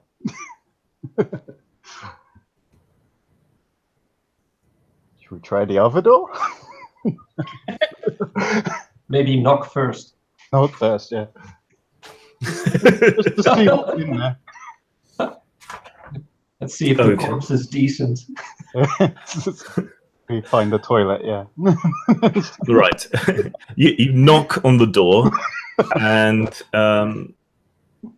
there's a sort of very bass, low, rumbling growl from beyond the door that kind of vibrates your organs in your chest, and a little bit of steam puffs out from around the frame of the door. So, goblet. Must be an elf. Must be. Bloody elves get They're everywhere. well known for fire and rumbling. We've done reasonably well. We can skip a room.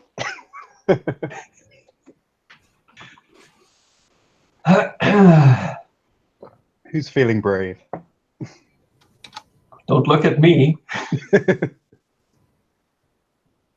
I've spent my bravery on a piece of wood. Okay, so I'll walk down the corridor and have a closer look at the gargoyle and the goblet. Okay. Right. You start down the hallway, and as you do, gale force wind starts to blow from the mouth of the gargoyle. You're caught by surprise, knocked on your ass, and slide along to the end of the corridor and back out the door, at which point the wind stops. That was unexpected. Look, On the, kind plus of. side, on the plus side, you now have spectacular anime hair. Yeah.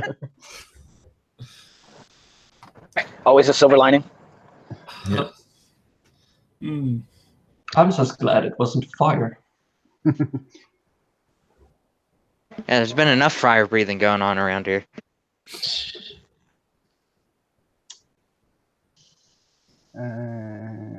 So, let's see.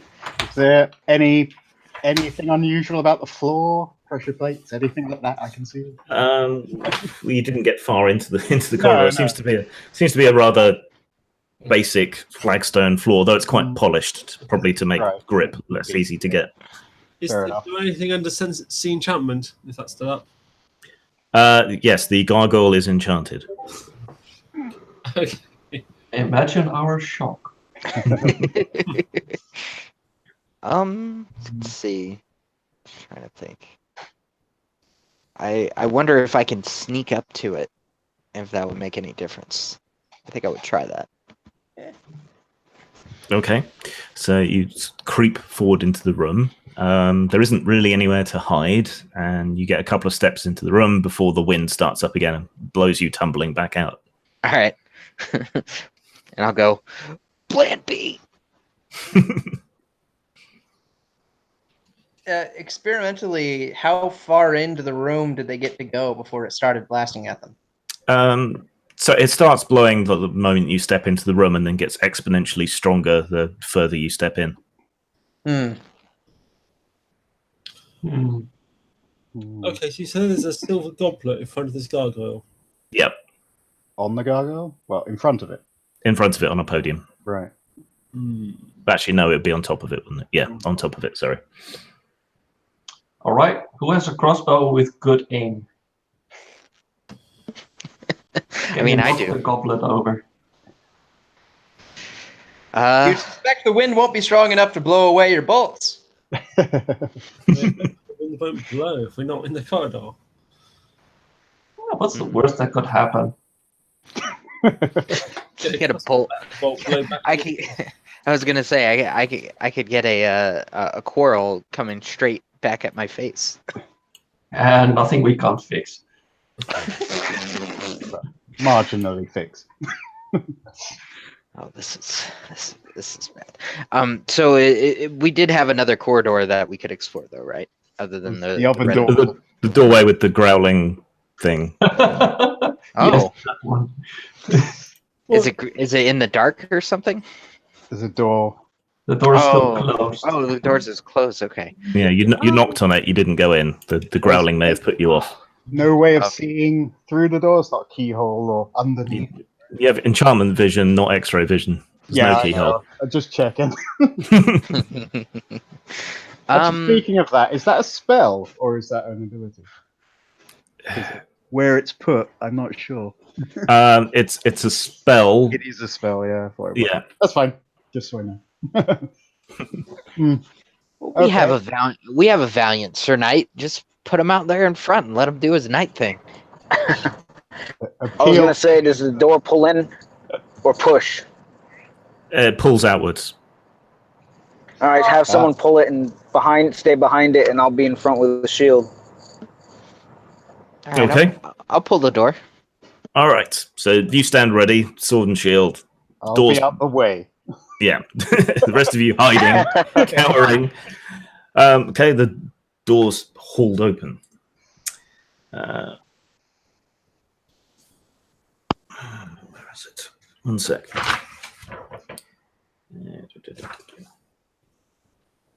Okay, beyond the door is a roughly hewn passageway with a wall of rock towering up from it. Looks like you'd have to climb if you wanted to get up it and see what's further in there. But there's this constant shift in air pressure in and out, and that same deep bass rumble that rattles your organs in your chest. Oh boy! So, as illiterate as I may be, I've heard stories of dragons and other things, and That's clearly an elf. this is clearly my moment. So, I open up my bag, and I have a set of climbing gear, and I shall rig said climbing gear up, and I will try to ascend a bit to take a look. Okay. Right. What's your reflexes? Let's see. Reflexes is okay. This is base stat 13. Okay, and you've got climbing gear. Okay, so you swarm up this wall of rock with no real difficulty whatsoever, and peek up over the top. Mm-hmm. You reach the top, look over, and there's a big cave revealed with stalactites sparkling in light, which seems to come from all around. Your heart skips a beat as you behold, curled atop an enormous mound of treasure, the long, sinuous form of a huge red dragon. Well, It looks at you. make friends. Oh God.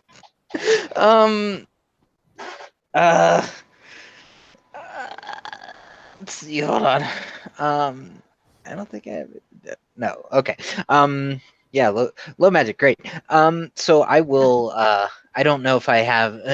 I basically I don't know what the climbing gear of the medieval times is. I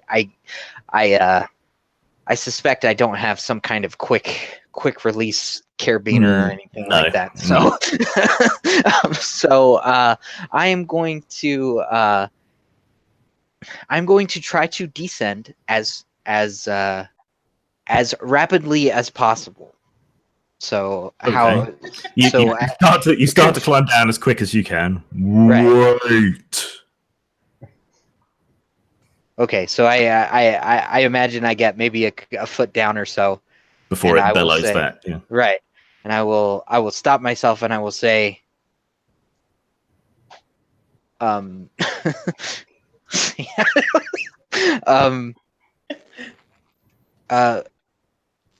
your lordship. Nah, it knows how to be polite. Come, show yourself. All right, I will slowly creep again up to where at least my head is showing. Mm-hmm. Okay. The dragon has shifted on its treasure. It's like a miniature avalanche of coins rattles down as it moves. Behind it, you see an old oak tree growing out of the side of the cave. What is it you would request of me? It leans in really close to you. There's little flames dancing in its nostrils. There's gigantic yellowed eyes stare at you. Do you have any coins? Well,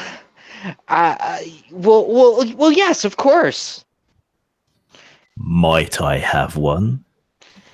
I reach into my bag and kind of fumble around, and I pull. Actually, I will pull 3 of them out, and I will say, I will. This you request 1, but I shall give 3, and this is how I do business. I try to give more than is expected. You are a terrible merchant. Trade has never been my calling. With surprising delicacy, it draws the coins back with its enormous claws and adds your coins to the pile. What is your name, terrible merchant? It's what? Shit, if I can remember, Kenneth Ramsey of Silvero, my liege. Well, now I know the story of the coins, and you were generous, and I am bound by Mathor's magic not to eat you unless you attack me first. So, it inclines its head. My name is Fengel, dragon of legend, bound here by Mathor's magic as his servant to guard this place. Oi, what's going on up there? There are others with you? Yes. I and just like your roll my intent here?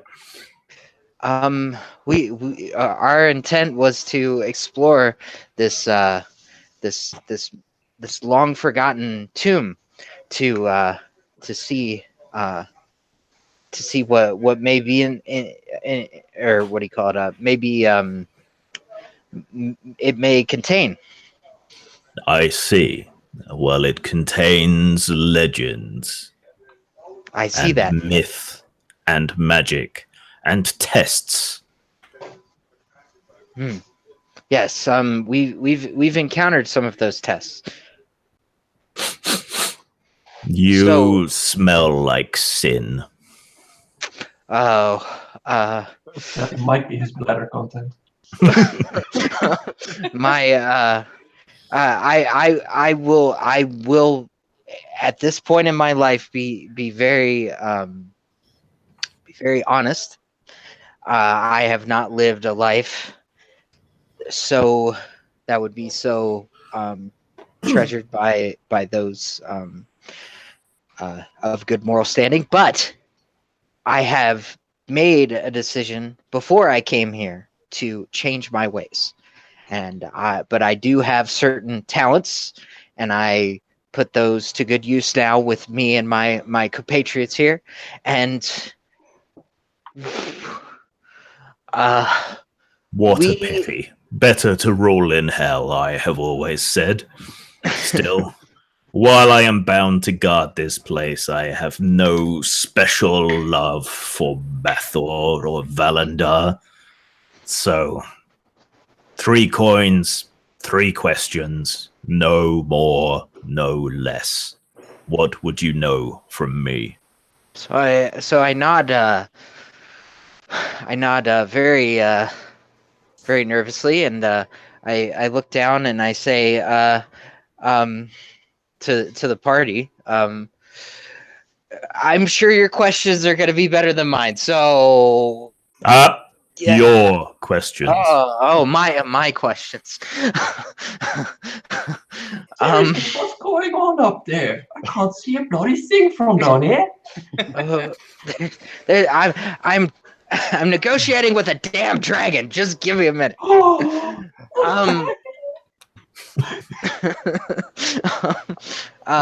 Girly squeal as I can produce. Okay.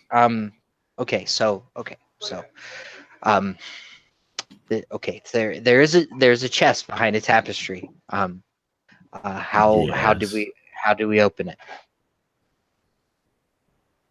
You open it. You unlock it The hinges swing back, the lid opens, and the contents are revealed. Second question. Let me think. Gosh, I was never good in school. You went to school? Very, very briefly. Fagin was the headmaster, I think. Yes.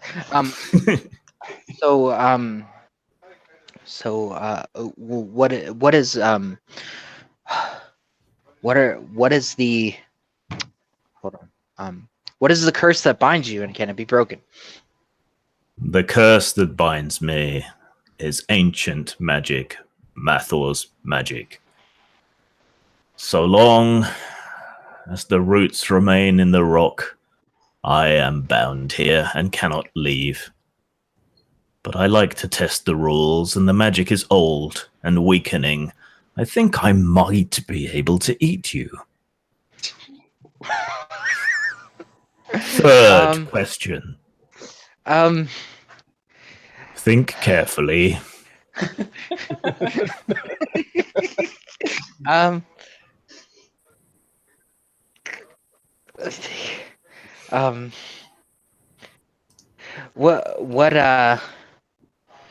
Let's see. You obviously have great treasure. You're very lucky I'm not counting rhetorical questions. Yes, you're very generous. Is there any way that we may yes. that we may be able to come to a mutually beneficial arrangement, as in break your curse or help you in a way that may help us to become great adventurers, because that's what we're trying to do here.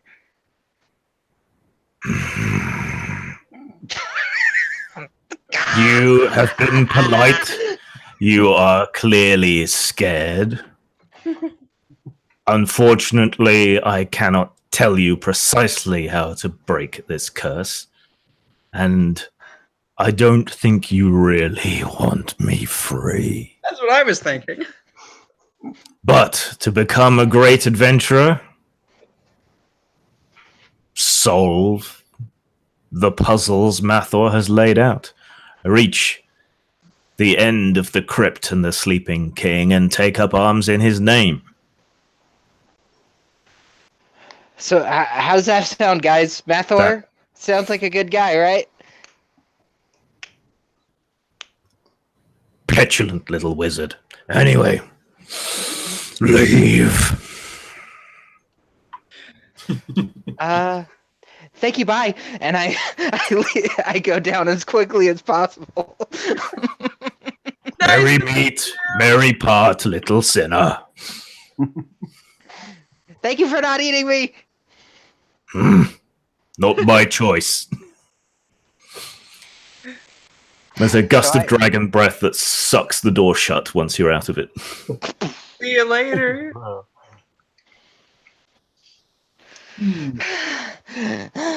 right, so I'm down. I'm guessing at the bottom at this point. Yep. Let's try the other door. If only we knew how to get past the gargoyle. Yes, that is the other door. That's the blowing gargoyle. Yeah. So, dragon or gargoyle, these are your two choices. Well, and you've already encountered the dragon, so. did someone want to try shooting out the goblet and see if that turns the gargoyle off? Yeah, I guess I was stupid enough to not ask that question, so Not sure if all right. allowed to. All right, so I cock my what do you call it, crossbow, and take aim at the goblin. Okay. Everybody roll up. duck. Yeah, out the way. All right. You can take plenty of time to aim, so just roll under your attack to hit. Right. This is what I'm gonna do though. I'm gonna tie the rope around me, and I'm gonna give it to the rest of the party and say, once I shoot this, you need to pull me back. In case the bolt gets blown back. Right. Okay. Perhaps So- you have a man with a big shield in front of you. Yeah, rest it over. Yeah. Yeah, you could crouch behind a shield. That's another way to do it. Yeah, that'll work. Okay. Okay. Hold on. Just grabbing another D20 because I can't. Okay, there we go. Because in the shuffle, mine is okay. I rolled a 4. Okay, that's a hit. Let's see what happens with the bolt. Okay, the bolt, once it's hit, the goblet hits the wall and shatters. So you've lost that one. Right. you fire. The bolt whistles along down the room, hits the goblet, and knocks it off. It lands with a clang on the ground. Wait, did it shatter or not? The bolt. No, the bolt, did. the The quarrel bolt shattered. shattered. The goblet's the fine. goblet shattered. Yeah. all right. No. It's a bit deformed now it's been hit. It was solid silver, so yeah. Yeah, sure. That- All right. Let's see. Well, in this climbing gear, I'm sure I have a hook of some kind or whatever. So, probably fasten it to the end of the rope and try and retrieve that. Okay, well you've got as many tries as you need, really. Right. So, Well, right. yeah, you- but like I don't know. Do you want me to just roll and No, or okay? that's Well, fine. Yeah. I'm kind of tempted to volunteer and try if the gargoyle is still functional now or not. I'll take a few steps forward for it. Okay, you take a few steps forward, the wind starts to blow again, and the goblet rolls down the corridor and Oh, okay. lands at your feet. I thought it was too far back for that. So all right. You were lucky. All right. So Okay, you have a dented silver goblet. Yay! Score. Time to go home. So oh wait, wasn't there? Did you say that we could see that there might be a corridor that Yeah, That there's out. another door behind the gargoyle. Okay. Yeah. Oh, behind the gargoyle. Oh, geez. Okay. Yeah. Well, Does it I've look been as if thinking the about gargoyle this. can be twisted on its whatever it's mounted on? Or is it set in stone, literally? It's a big, heavy stone gargoyle, but it's resting on the ground, On the ground. Okay. on the flagstones. I have some thoughts about this. Perhaps if we were able to combine our strength, we could overcome the wind here. There's a door into this room, right? Yeah. Yes. So, what if we remove the door from its hinges and we all pushed forward in a line so that only the door was getting blown back and we used their combined strength to push it forward? Sounds like an enterprise I'd best be left out of.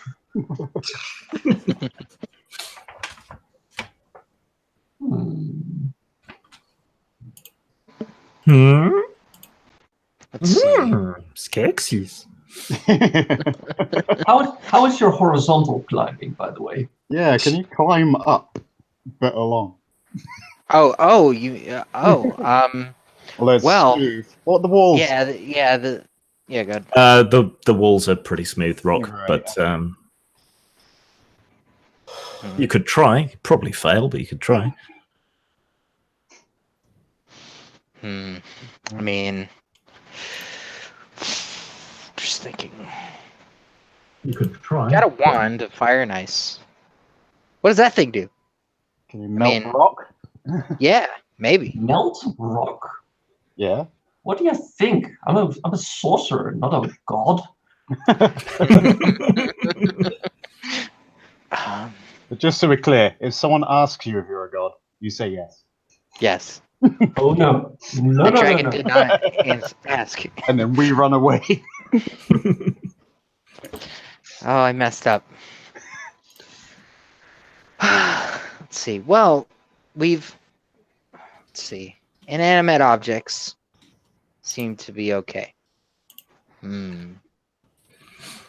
So if you kill one of you and slide you down the corridor, And then reanimate them on the spot. yes. How Well, yes. far away is it? More evidence that the door theory is a good one. Let's see. Okay, hold on. Let's look at this goblet. It's got any markings on it? Any? Let me see.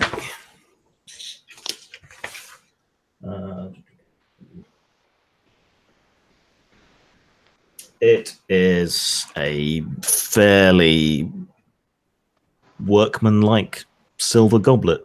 Its worth is probably really only in the weight of silver. And you reckon it's worth about 60 florins all told? Decent price. But no interesting markings or anything like that. Just a nicely. No, it's just, well, Yeah. Here's a it has a nice crossbow dent in it, which Here's a crazy idea. Does the goblin or the gargoyle also start glowing if I walk into it backwards, facing away from it? yes. Okay. Pity. So it's not shy of eye contact. Hold on. Oh wait, hold on. I'm gonna creep across the back wall of this room. Okay, the wind blows and keeps you pressed up against the wall. That's fine. Can I get over to a wall to where I can start going around? If you start creeping forward, the wind starts getting stronger again. I guess what I mean is, like, if this is a square room, I should be able to at some point get to the No, it's corner. more of a corridor. It's okay. Rectangular shaped. Oh, okay. I got you. All right.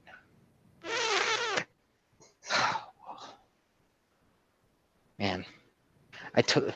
Let's see. No, he said no more. I don't want to get a fireball to the face. Excuse me, giant dragon. I wish to renegotiate the terms of our contract.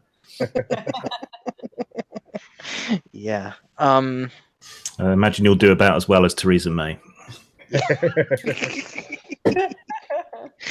Wonderful. Just say it's tough negotiations. Yeah. Let's see.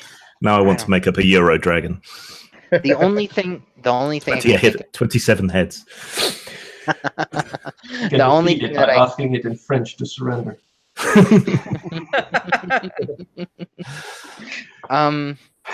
Shoot. Let's see. I don't know. The only thing I can think of is like plug in the hole or something. Yeah. Where haven't you looked yet? Up. Or, I guess, in the chest. So, it's got a magic lock, and I probably asked the wrong question, but I guess I can take a stab at opening the lock. Okay. Traipse back to the heavy chest. Right. I am unhinging the door while they do this. Okay. Okay. I have an idea. Okay, so we'll go back to the chest. Yep. If I cast Premonition, will that help me understand exactly what the name of the trap or lock is? Let me see. Premonition.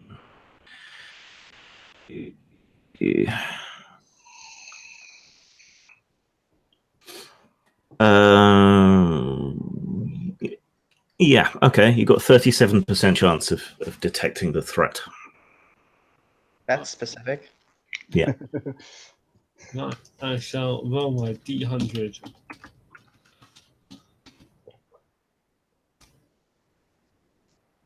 And I rolled a 43. Ooh. Okay. Right. Wayne, you know it's magical, but you can't discern the threat. The magic must be cloaking it from your view. Well, this is definitely my fault. So I'm gonna roll my picks out, and I'm gonna attempt to unlock this lock. Okay. All right. It was nice knowing y'all.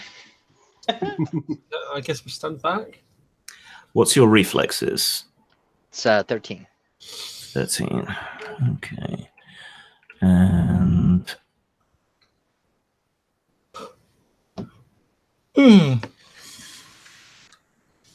right. Okay. As you lean close, you realise that the lock isn't actually a lock. It's a false front for the mechanism to do whatever it is that it does. That's definitely a trap. That's good. So it's not lockpicking that's particularly important, but rather managing to open it the right way without exposing yourself to it. So roll under your reflexes on a d20. Okay. I rolled a 4. Okay, you managed to open it without setting it off. Fantastic. Inside, there are approximately 200 silver coins and an empty leather bag with a cord of twined red hair securing it, which has a very faint magical aura. All right. I did my part. Who wants to open the bag? Sure, Okay, who's opening the bag? I am. With my healthy hand this time. Yes, let's cripple both of them. That sounds like a fantastic idea. Even it out. Okay, you tease it open, and air starts to rush into it from the room around you. Ooh. So you quickly tie it shut again. Well, I make my way with the bag towards the gargoyle, open the bag facing towards gargoyle, and start moving forward. Haven't Okay. managed to remove the door yet. Yes. Yes. Yes, Did you break the, Yes. did you break the keep box doing open as that. I suggested?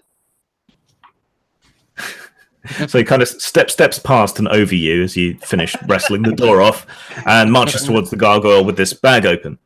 Right, the wind blows from the gargoyle and seems to get sucked into the bag. The bag blows up to about the size of a football and then ties itself shut, and the wind stops. Excellent. Awesome. I have a wind bag. And I have a door. Yes, you have a door, or large shield, as it's otherwise known. Tower shield. I do specifically not inform our door wrestler about this. Just witness him struggling on. We have a perfect way to dispose of the door now. Fantastic. And So I'll have now a look what? around. I have a look Okay. around. So at the end of this room, there is a 3-meter wide corridor just past the exit, running east to west. In the east, the corridor opens out into a room after only a few meters. To the west, you can just make out that the corridor turns to head north after about 15 meters or so. First option sounds nicer. I'll take it.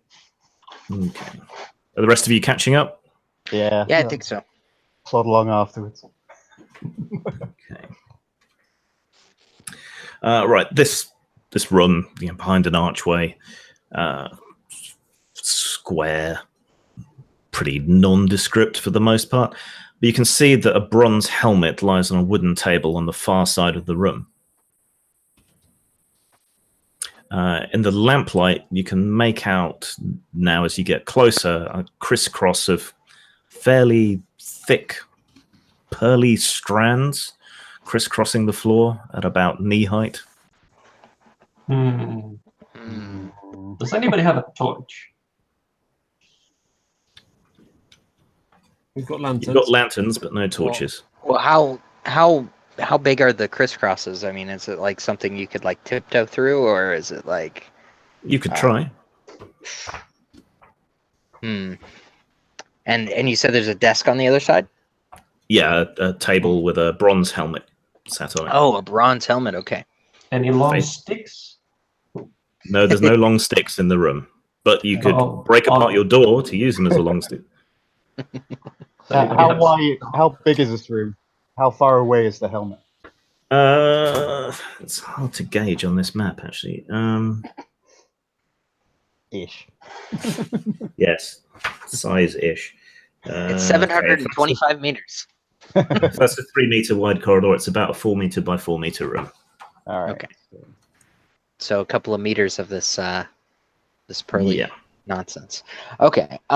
Yeah, I'm gonna do my duty and try and step through these nimbly. And sneak across. Okay, what's your evasion? Evasion is 13, I think. Hold on. I think that's your stealth. So well, stealth is 18. Yeah.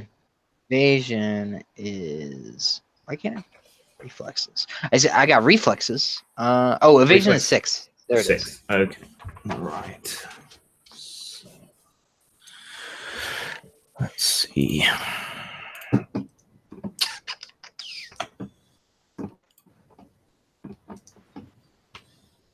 Okay. You very carefully pick your way across, stepping over the threads, and reach the table on the far side without disturbing them. Nice. So there is this bronze helmet. Anything remarkable about it? It's strangely ornate. Do you want to pick it up? Yeah. I'll pick it up. Okay. When you pick it up, you get a better look at it, and it has a visor that's a large flat mirror. Oh. I think this is going to come in handy. Yeah. I'm going to put it on. Okay, it's hard to see through the mirror, but you can. It's like staring through smoked glass or twilight. So it makes it difficult to see. But right. Definitely going to be useful. I will take it off as I try to go back across. Okay. And you managed to make it all the way back across without hitting any of the threads as well. Well done. Yes, I'm a rogue. All right, so I will give the helmet to I don't know. Our I can't remember her name, but the barbarian maiden. I'll hand this over to I'll hand this over to her and say I would have gave it to him, but he's already got a helmet on. True. It is hard to see, but I would hold on to it. I think it's going to be useful. In character, I'm not genre savvy enough to agree with you.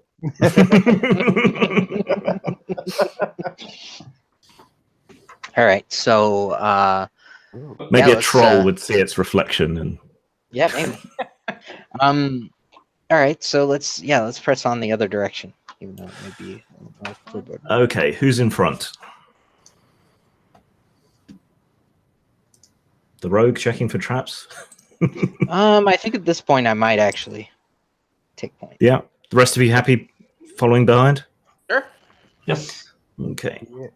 As you approach the bend in the corridor, a flagstone gives slightly under your foot. There's an ominous click, and suddenly a massive gleaming axe blade swings out of the sidewall.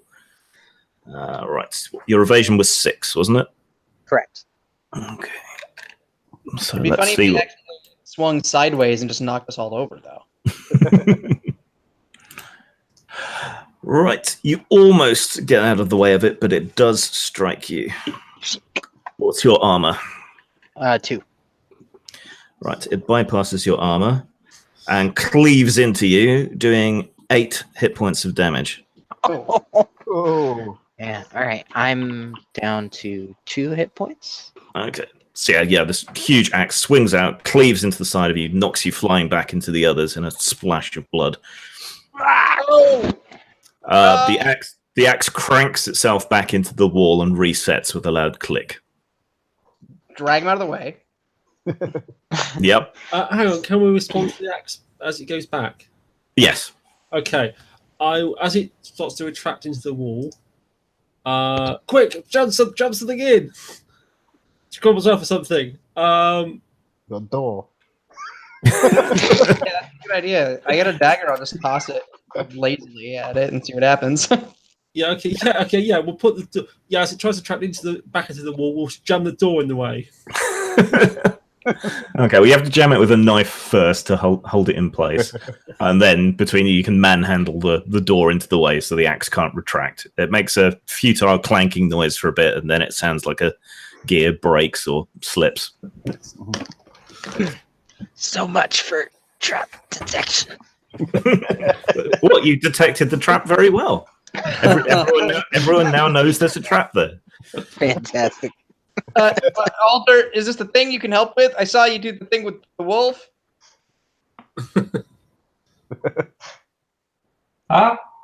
Oh, yes. Dying man!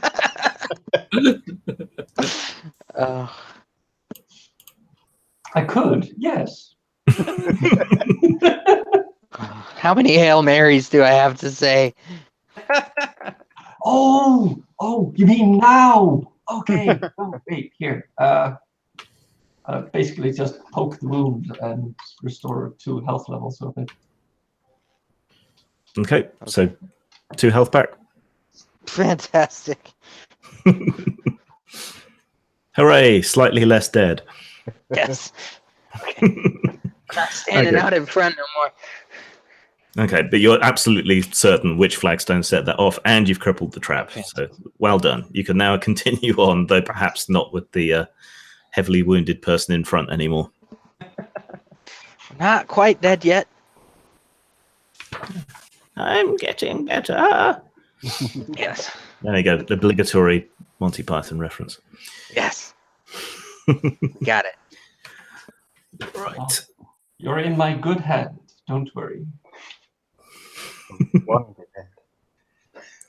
I had a woman say that once. Then she took my wallet. Good hand, bad hand, eh? Or should I say good touch, bad touch? Do you even want to take care of that? Okay, so who's in front as you carry on? Thomas? Or wait, is he gone? He's gone because he had a call from his girlfriend, so he'll be back at some point. But meanwhile, yeah, let's throw him in front because he can't object. Oh, okay. Sounds good to me. Nice. Okay. So around the corner and up the corridor in the lantern light, the way is blocked by a glimmering barrier of light, a flickering violet light that shimmers in the air between 2 baroquely carved pillars on either side of the passage.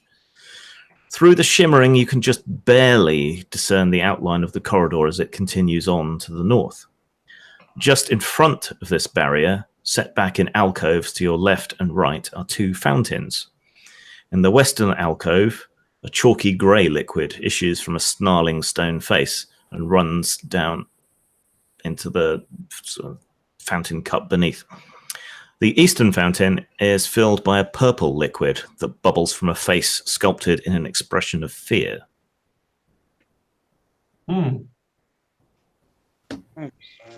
What do these liquids smell like? Anything familiar or not? They never anticipate questions like that, so I have to make things up. The grey liquid smells like petrichor, the smell just after the rains come after a long dry spell. The purple liquid smells like fresh sweat. Yeah. You? Can always count on Grim for the good description.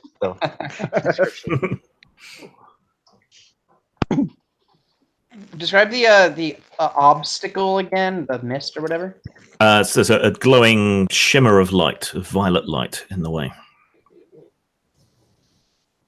A bit like the skin of a soap bubble. Okay. Matt, I'll take out a cup or goblet. If only have those.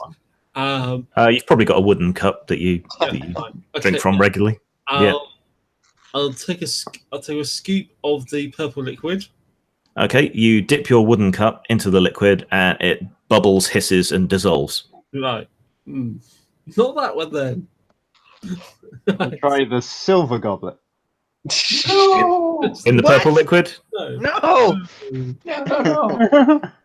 Okay, if we keep another cup and try the other liquid. Okay.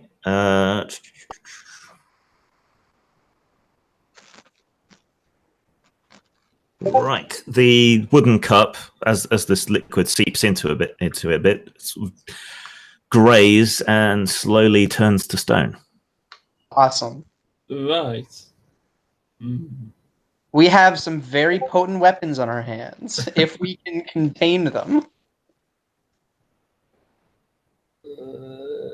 Yes.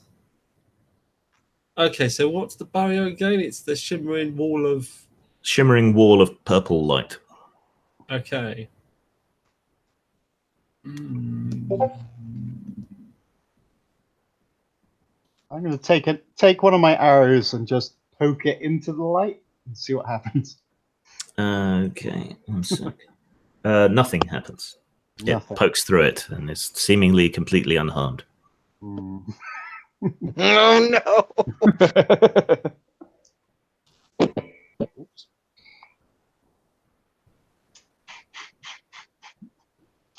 Why do I get the mental image of those shimmering walls just before a big boss fight? Okay.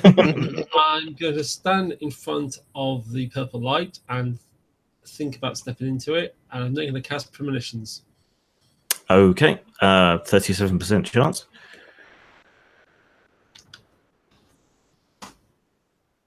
No, 54. Ooh. Okay. Absolutely nothing bad will happen to you if you step into the light. Okay, I'll step into the light then. Okay. What's your magical defense? 5.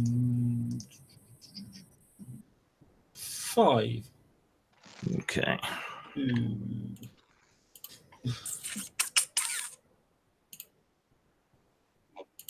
Keep losing track of my dice roller. Okay, absolutely nothing bad happens to you. You step through the light, no problem. That's really fine. Though you felt something clawing at your mind, it just couldn't grasp onto it. Okay, it is not fine. But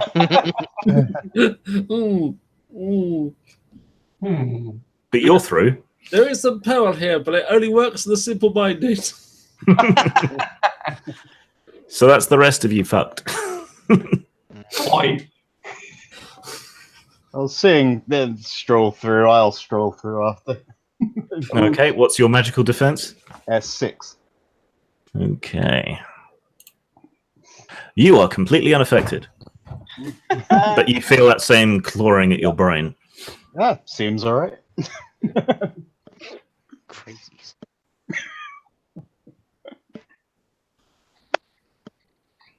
I gotta put the helmet on? Does that help me see? No, you can see less with the helmet on. Figured.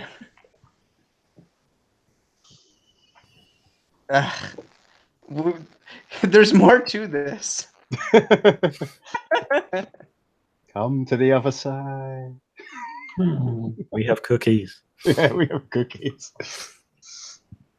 I'm not sure why, but I feel a sudden urge to use the ice half of my wand to see if I can freeze the liquids coming from the side. Do you want to do that? Yeah, I'll start with the petrifying liquid. Okay. You aim your wand at it, and a blast of magic issues forth and freezes the greyish-looking fluid solid. The fountain stops bubbling. Probably not good, but cool. All right.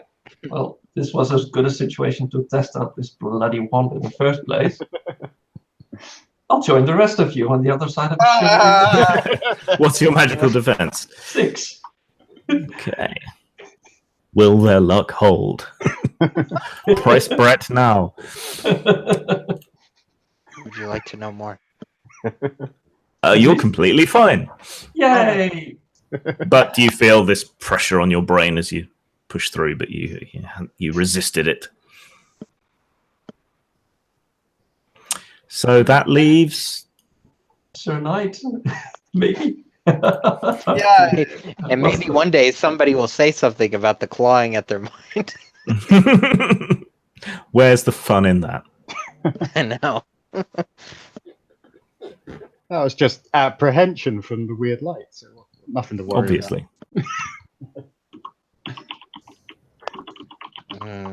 No, there's no reason for me to stay over here if that's all going on. So I guess I'll go through. Okay, what's your magical defense? Oh. 3. We're even. We're even on You're unaffected, but you feel that same clawing at your mind. You lucky bastards. And I'm gonna look at the. I will look at the rest of these fucks that went through this thing and said, "Why didn't you say anything?" Well, I kind of was curious if that would make you say,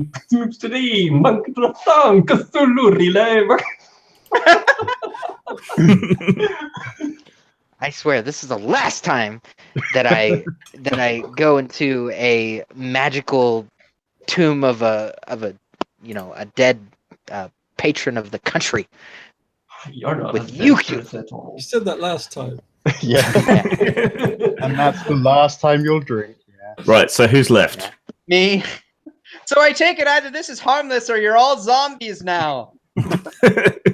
It's completely fine. None of us have been affected. Come on through. We're definitely not possessed. Come on through. You might feel a slight tinge of a hangover. I guess I'm gonna charge through it.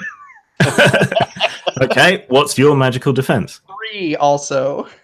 3. Here's the magic number. Oh, for fuck's sake. Okay, you're unaffected, but feel the same. That just leaves the knight, who is not present. Okay. It should be a blast by the time we have to head back in a hurry because of an emergency. Right, he looks at you across the other side of the thing and looks at the 2 fountains. Oh, why are these here if they don't do anything? Very good question. Just shrug. Give me the goblet, Which one? the silver one, All right, I'll toss him the silver. or the one goblet. that turned to stone. Oh yeah. Hey, give him the stone one. Oh yeah. Okay, the other liquid's frozen solid, so he dips the cup in it, and the purple one, which doesn't dissolve because it's made of stone, takes a draft of the liquid, and then with the eyes screwed shut, walks through the barrier, and nothing happens. Why did he do that? Why Because did you I'm drink playing the him because he's not present, and you'd all already gone through, so there was no harm in revealing it. poison? Why do you drink the poison though? I It's would not never. poison. I'm fine. It's acid that dissolves wood. That's I would not have done that. His head is made of wood. It's okay. Yes. not wood. Right. So, some steps lead down into what looks like more of a natural cavern up ahead. Oh boy, I'll That tell can you be good guys. or bad. I'll tell you guys. That dragon cave looked more natural too. So just beware. Don't worry. What are the odds there's actually 2 dragons in the same place? That's the same rationale people use when they take bombs onto aeroplanes. Oh, boy. What are the odds there'd be 2? Surely there's no stories about a white and a red dragon living underground to fight each other. Or mate. Yeah, they just got separate bedrooms. Yeah, relationship on the rocks, and getting a marriage guidance counselor for dragons. I mean, is really tricky. Oh, When you've imagine been- the divorce settlement between dragons. when you've been married for 6,472 years, you know, your relationship. The magic's gone. Yeah, have to spice things up. Yeah. That's probably why they always find them in dungeons. That's also why elves are polygamous. Anyway, yes. So you pass through the barrier of light and continue north along the corridor. The sound of a surging underground river echoes from the darkness ahead as you enter the natural cavern, which acts as a natural sound baffle. Before long, you come to a short flight of steps At the bottom, you see a stone key beside the rushing black waters. A very rickety-looking plank bridge leads across to another key on the far side. A figure carved out of rose-coloured rock stands between the steps and the bridge. It looks like an uncompleted statue. The upper torso, arms, and head are perfectly sculpted in a classical style, but the lower part of the body is just a single lump of unworked stone. You said there's... Oh, good. Anything else? The enchantment? It's magic. What the statue? Yes, the statue is magic. Right. Who wants to pick it up? Sorry, what was that? Who wants to pick it up? It's a bit big for that. It's like person-sized. Is it on the other side of the river? It's between you and the crossing. Right, okay. You would have to pass ominously within its reach in order to cross. Well, I'll carefully walk that way with a mind to pass, given that light nonsense wasn't particularly dangerous. Yeah, I knew she was crazy. Since you're so wary, when it comes to life, you easily duck back. But with its fists unclenched, you can see that its fingers actually end in sharp talons of stone, and it reaches for you with the sound of grinding stone. And then once you step back out of reach, it goes back to its original position, posing. That's an inconvenience.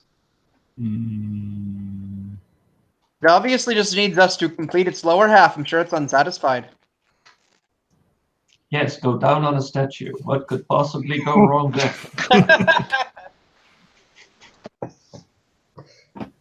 But you said something about a key on the Quay, side. Q-U-A-Y. Oh, okay. So key. Quay. Yeah. As in Florida Keys. You're right. Yeah. Let's see.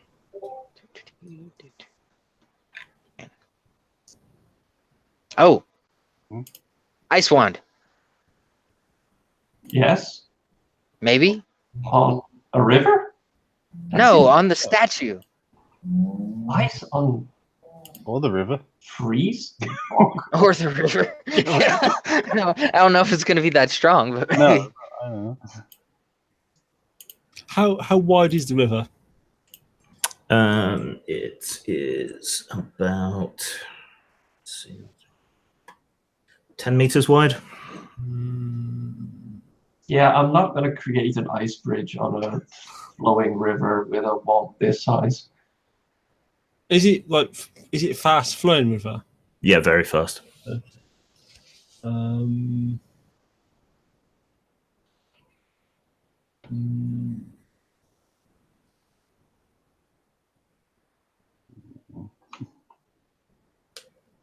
think in Zork you just typed echo at this point.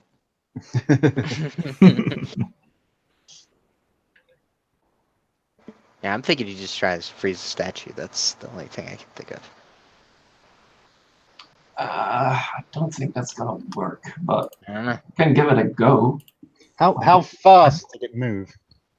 Is it something I try and dodge past? With you being wary, you were able to dodge it, Yeah, but otherwise, yeah. it's not hugely slow. It just can't move. Does the statue have cracks in? It's kind of hard to avoid. It's got a few little cracks, yeah. Okay, right. So, using one of our few remaining cups, or a bucket, ideally, we take the water out the river. I see we can get to the river. Yeah, you can get to the river out of its reach, yeah. Okay, we throw the water over the statue into the cracks. Okay, so you splash water all over it from a safe distance. We now, if you want to try to freeze the statue, It'll expand the water and crack the statue. Maybe in 50 tries. But hey, I'm willing to give it a go. Not sure how many charges are in a vault like this per day, but hey, let's find out. Okay, so you level the wand at the statue and blast it with ice. Yes, the water expands into the cracks. It flakes and snaps and breaks, but isn't quite destroyed. It just looks a lot cruder, more weathered, and the cracks are much deeper now. And when it moves, more stone flakes off.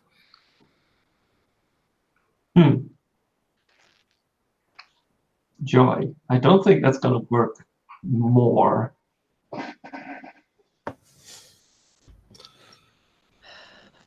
How much of it moved? Did it like be lean toward us? How long are its arms? It's about the scale of a 6 foot tall man, so it's got a fair bit of reach. Yeah.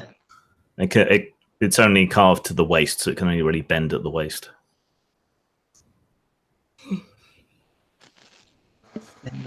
Wonder if I can crawl underneath it. You said the bridge is kind of rickety, right? Yeah.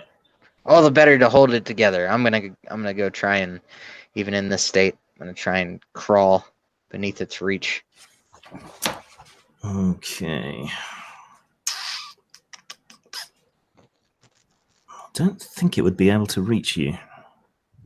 Or if it could, it wouldn't be able to get much purchase. So yeah, by lying completely flat to the ground and wiggling along, you manage to get underneath it.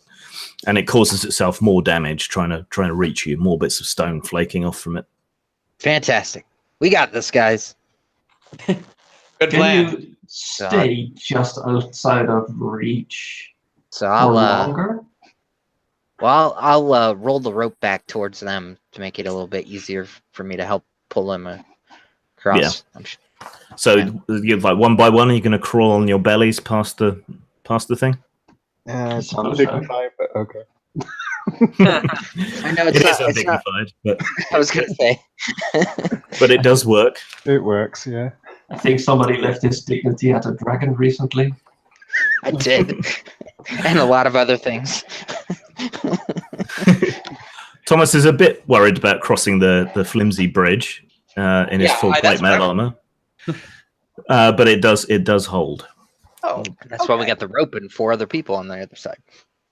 cool. On the far side, leaving the river behind, you climb a short stairway like the one on the south bank of the river.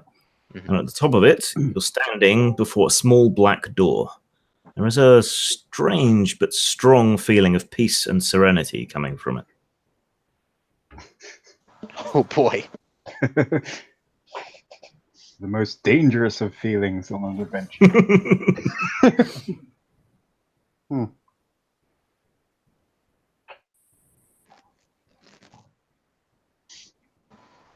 Somebody draw straws. I'm not picking. I'll walk up to it. Okay, you stroll up to it, open the door. Yeah, I'll open the door. Okay, the door swings open to reveal a low-ceilinged chamber hung with somber drapes, thick with dust and cobwebs. A flickering sanctuary lamp burns, inexplicably, on an altar of stone in an alcove in the east wall. A large crucifix hangs above this.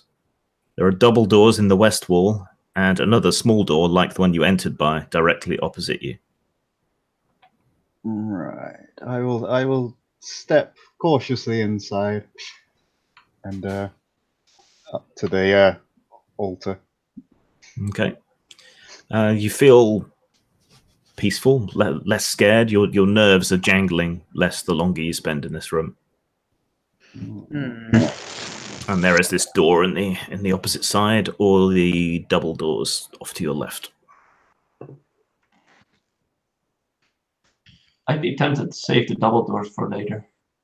We also still have that other corridor we passed by a while back, I think. No, you haven't missed anything so far. Oh, no, wait. I'm getting things confused. That was with the sunglasses, helmets. Yeah, We entered that corridor. Yeah, that was a dead end after the helmet. All right.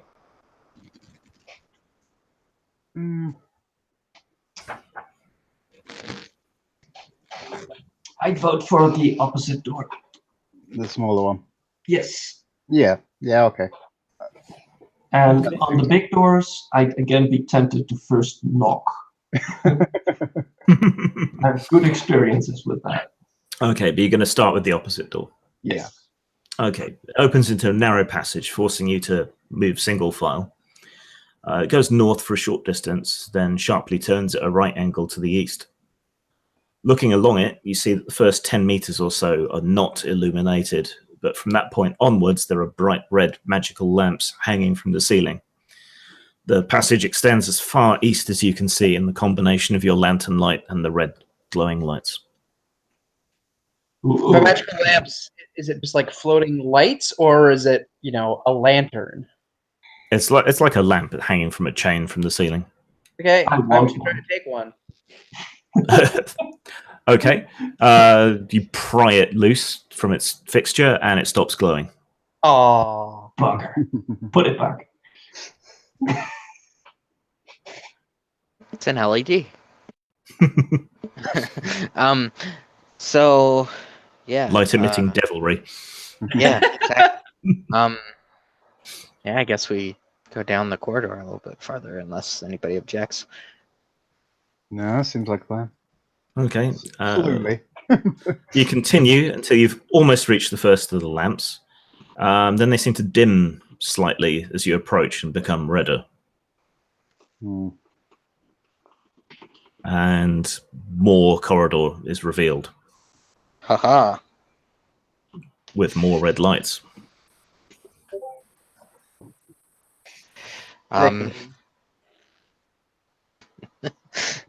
Why do I feel like I'm in Magus's castle now? Let's go a little bit further. Okay. Unless anybody objects. The process repeats itself as you get close to the lanterns. They dim, and so it goes. Are we on a treadmill? Yeah, can we see back the way we've come very far? We're now- Yeah, but when you head back, it doesn't take any time at all. Mm-hmm. okay, that's what I was hoping. Red, huh? Do we shoot fire into the darkness? It's such a shame we don't have anybody on our team that can look in the dark. Well, it should, but it uses a magic point, and I've only got one left. So. Do you have any potions of No, I didn't. replenishment? Yeah. Pity. So, are you going to carry on fiddling around with this House of Leaves corridor, or are you going to go back to the double doors? Oh, I'll go back to double doors. Yeah. Well, providing everyone's on board with that. still up for knocking on it? Yes. That's become our thing now. So knock on, Always not. just in case. At least we won't be accused of not being polite.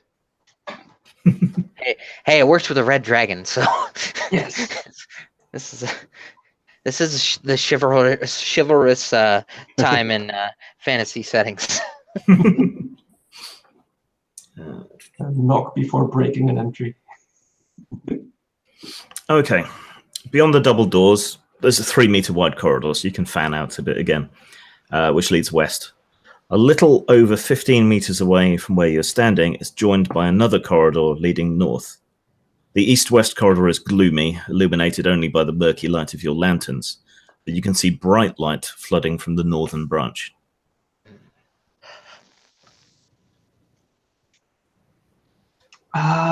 Last time we went straight for the light, and that ended well.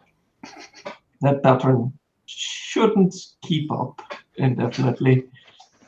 Kind of curious about exploring these dark, murky corridors and see what lurks in them.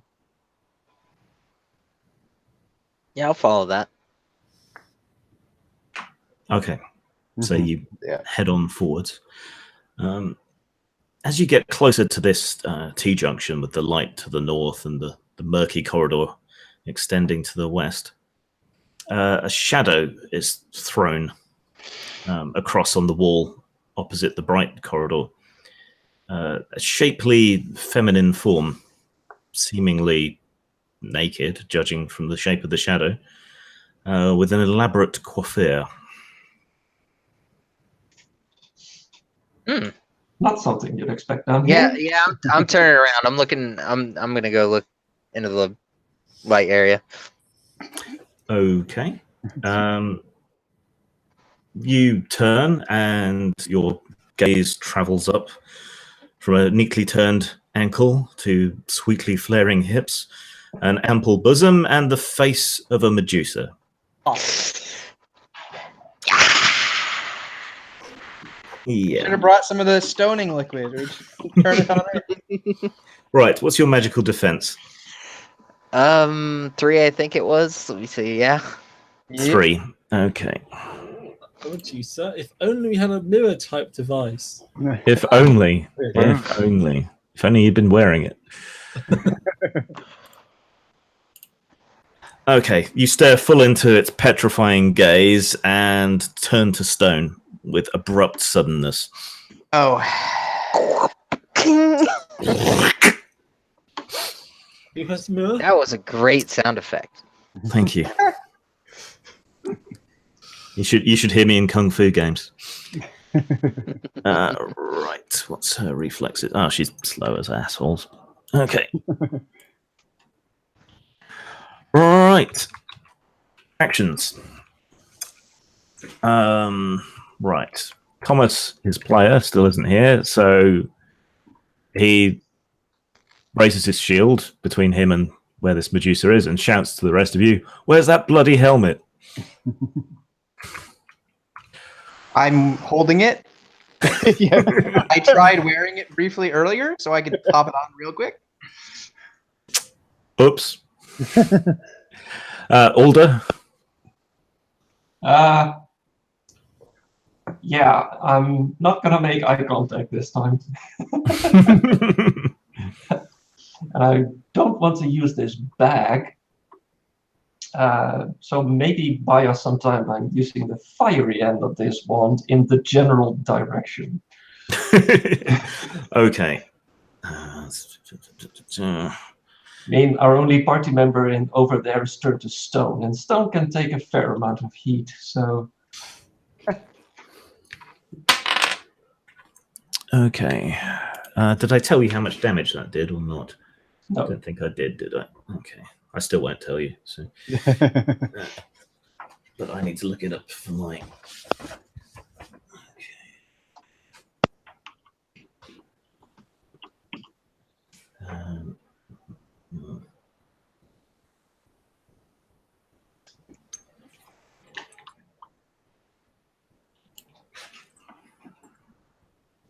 Holy shit.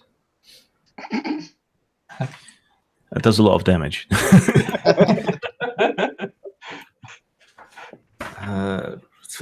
No, she's toast. Okay, he's going to blindly wave this wand in the general direction of the hissing sounds, and a huge gout of fire erupts from it and engulfs her. And she just kind of melts like wax in a blowtorch in the face of this thing, leaving a burnt, greasy shadow against the wall. Oh! I dropped the wand. It's both ends of it have stopped glowing, by the way. Yeah, well, I dropped the wand and just looked at it. I went like, holy crap, I've been carrying that in my pocket. Yeah, lucky it didn't go off. Yes, exactly that. Your stony friend is slowly returning to his fleshly color. Oh, fortunate. I'm somewhat curious now. What would have happened if I used the fiery end on the red dragon? Healed him a lot. With any bad luck, yeah. So I as you return to flesh, you feel very hungry and a little bit philosophical. I'll look into the room and see the burnt effigy into the wall and say, "Oof, waste of perfectly good breasts, but thank you." I'll look back to my friends and say, "Yeah, that could have been a lot worse." It was still pretty bad. Mm-hmm. Yeah. Anybody got a ration? I know, did eating have- at a time like this, I understand, but You did have some fucking food hungry. with you, so yeah. You can have some salted beef or something. Fantastic. So there's the brightly lit corridor to the north with the greasy, sooty outline of a Medusa burnt into the wall, or the dark, gloomy corridor further to the west. Well, given we probably removed the threat, we should probably have a look in the light, the light room. See if there's anything that's not burnt to ash. Okay, stepping across there, you find yourselves on a balcony overlooking a vast circular hall full of shadows. You cannot see the far wall or the soaring roof that you assume is above, but in the center of the chamber, within a pillar of greenish light that streams down out of the darkness, waits a tall man on horseback. Both horse and rider wear great plates of gilt and decorated armor. Their heads are bowed as though in slumber, and on the man's brow you see a golden crown. Around this figure, in a circle around the light, are 12 swords standing on their points, balanced in a perfect circle. Off to your right, stone steps sweep down to the floor of the hall, and at the foot of the steps, you can make out the shining surface of a massive golden casket. Huh. I think I'll make my way towards the casket. Yeah. No weapons raised. More curious about that. I'm gonna kind of like hunch down if there's like, I don't know, if I can like hide somewhere around the railing. Yeah. Yeah. So hunker what down. I'm gonna do. Yeah. Okay. Who was hitting the casket? Well, not hitting, but... Not so much. More Yeah. looking for inscriptions and... Okay, so and the rest of you, are you following down or taking cover on the steps, or... I'll take cover and nervously knock an arrow to my bow, just in case. Okay. Right. As you reach the coffer, what was it? It doesn't seem to be locked. It just looks heavy, but it's graven and carved with royal images, lions, and unicorns, and all that sort of thing. But as you get closer to it, tatters of deep shadow flit from the furthest recesses of the hall, clustering and coalescing just opposite you on the other side of the casket. Two darkly glittering eyes fix upon you as a man-like form takes shape. The sense of abiding malevolence descends like a pall. The figure drifts towards you. Its body and fluttering robes are murky and indistinct, but you see in its white hands and hate-filled visage. But you see its white hands and hate-filled visage with a terrible clarity. It reaches back and seems to draw a spectral sword from the empty air. Okay. I want to make sure this guy's not the one to take the first blow, so let's step forward a bit. Okay. I raise my hand and go like, I come bringing offerings. Its mouth moves, but you hear no sound other than a kind of distant wind-like shrieking. How unpleasant. Take a few steps back, at the very least. Ready to duck. I'm open to suggestions, gentlemen and ladies.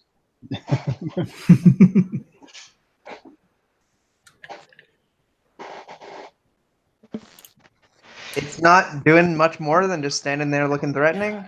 At the moment, yeah. Alright, yeah. I somewhat hesitantly and carefully open my backpack and take out the cider.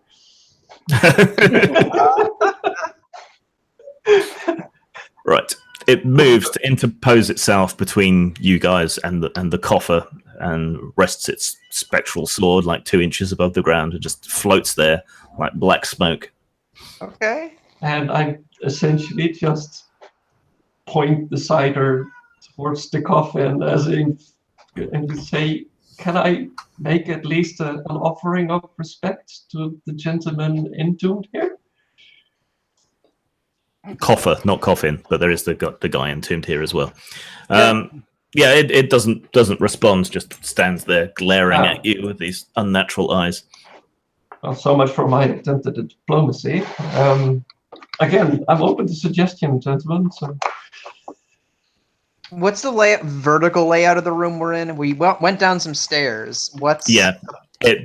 This light comes down from the ceiling in this circle around the sleeping knight and the swords that encircle him. But you've no idea actually how tall it is. So it's just a big round chamber at the bottom with this coffer, this spectral figure, and the swords and the knight. And so downstairs is all of the stuff. I thought there was a separate. No. So it's not responding. It's not very talkative. Again, I'm kind of drawing a blank here with what repertoire I can toss at him. Well, if it's just gonna sit there, we can check out other things in the room. I suppose. I'm just gonna keep an eye on it, and actually, yeah, that's what I'm gonna do. I'll keep an eye on this thing if you guys want to check out what else is here. No thanks. I'm good. I think. Trying to figure out what this apparition is. Is it okay? I'm having a staring contest with it. I think I'll just sit down in front of it and just look at it studiously. Okay. Reminds you a little bit of one of the figures on the tapestry, but that's all burnt now. one of the enemies fighting the king, you think? And it's not too fond of our presence. That's sad. Again, I'll just keep studying it and trying to make enough of an impression engraved in my memory so I can make a proper drawing of it later. Assuming there is a later. What else in the room? Was there you said statue and 12 swords? Well, you don't think it's a statue. It's more like there was also 12 swords in a circle around this sleeping horse in full barding armor, and you assume the king asleep also. Sat astride the horse. Would somebody want the cider to make the gift?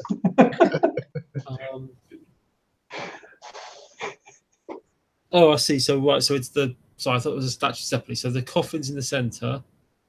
The king, sat astride his horse. Both him and horse asleep are in the center in this column of greenish light, surrounded by the blades. And then the golden coffer is at the bottom of the steps with this spectral figure guarding it. Right. Yeah, sorry, this figure is a lot more interesting than some king. It sounds like you've got that one covered, so let's check out the other stuff. Yeah, so I would say I would kind of probably holler down and say, well, there is the other hallway. Try that. Because there's got to be something to, I don't know, unless we're fighting ghosts now, and maybe that's where we're at. But see the other stuff. I mean, I was just distracted by breath, so that's fine. Okay, that's fine. That's for fine. a second break, I need to get another drink and feed the cats because I forgot to earlier. So back in a sec. Yeah, it's just, what do you call it? Explore whatever the other thing is, and maybe we'll find something more to figure this room out.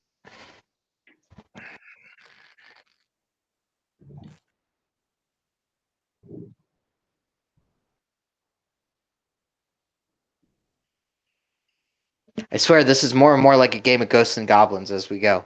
It's everything. Kind of.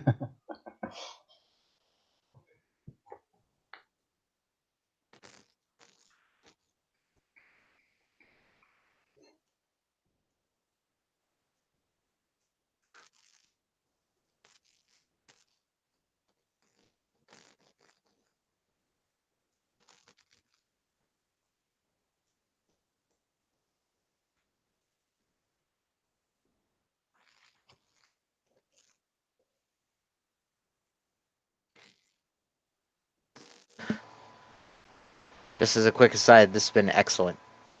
Good fun. You've all been wonderful. Thanks.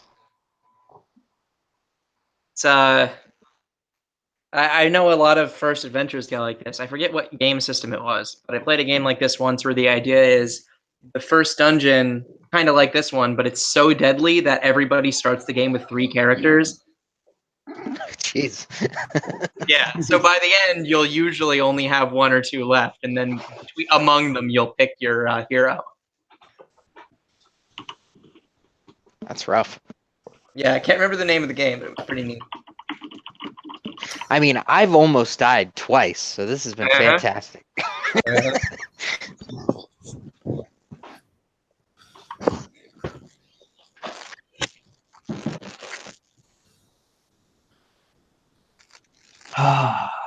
That's better.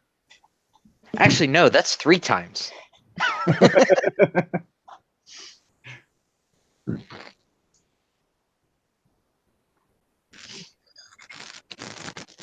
All right. Did I miss much? There's Nope, a ring's still off with the cats.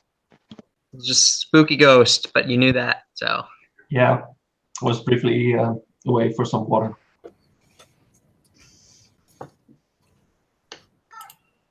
Okay, I'm back. My cat decided to follow me in though. So you hear meowing in the background. That's what's that. It's familiar. Mm-hmm. Familiar, and there's overly familiar. I didn't get a chance to be overly familiar. You got an eyeful. I did. That's fine. And you got hard, so you know. Yeah, I guess that's halfway there. Okay, so is everyone back apart from Jack, who we shall carry on without? Right. So you left the Spectre and went back up. Yeah, I would say we go back up and investigate the other hole before we. Yeah, let's check out this nice. That's what she said. Yeah. Okay. So along the dim corridor, there's double doors at the end, similar to the ones you saw earlier.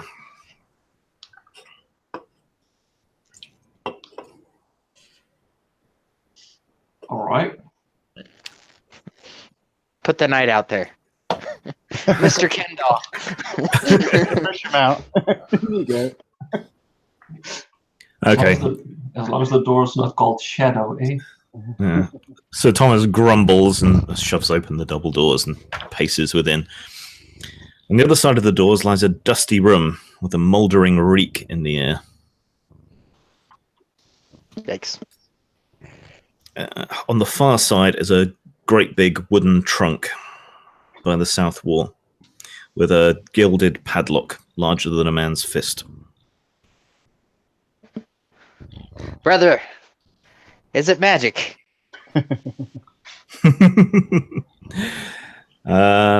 There's traces of magic inside the chest.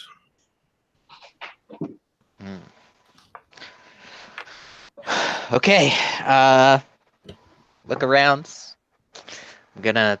There's creep a up. bunch of skeletons around the outside of the room in the dust. Rusty armor, rusted weapons, and they looked kind of collapsed on themselves. One of them has a key on a chain around its neck. Oh. For a second there, I thought we found those bandits there. Could be. Yeah, we still have no real sign of what killed him. Yeah, I've seen this movie before. Man.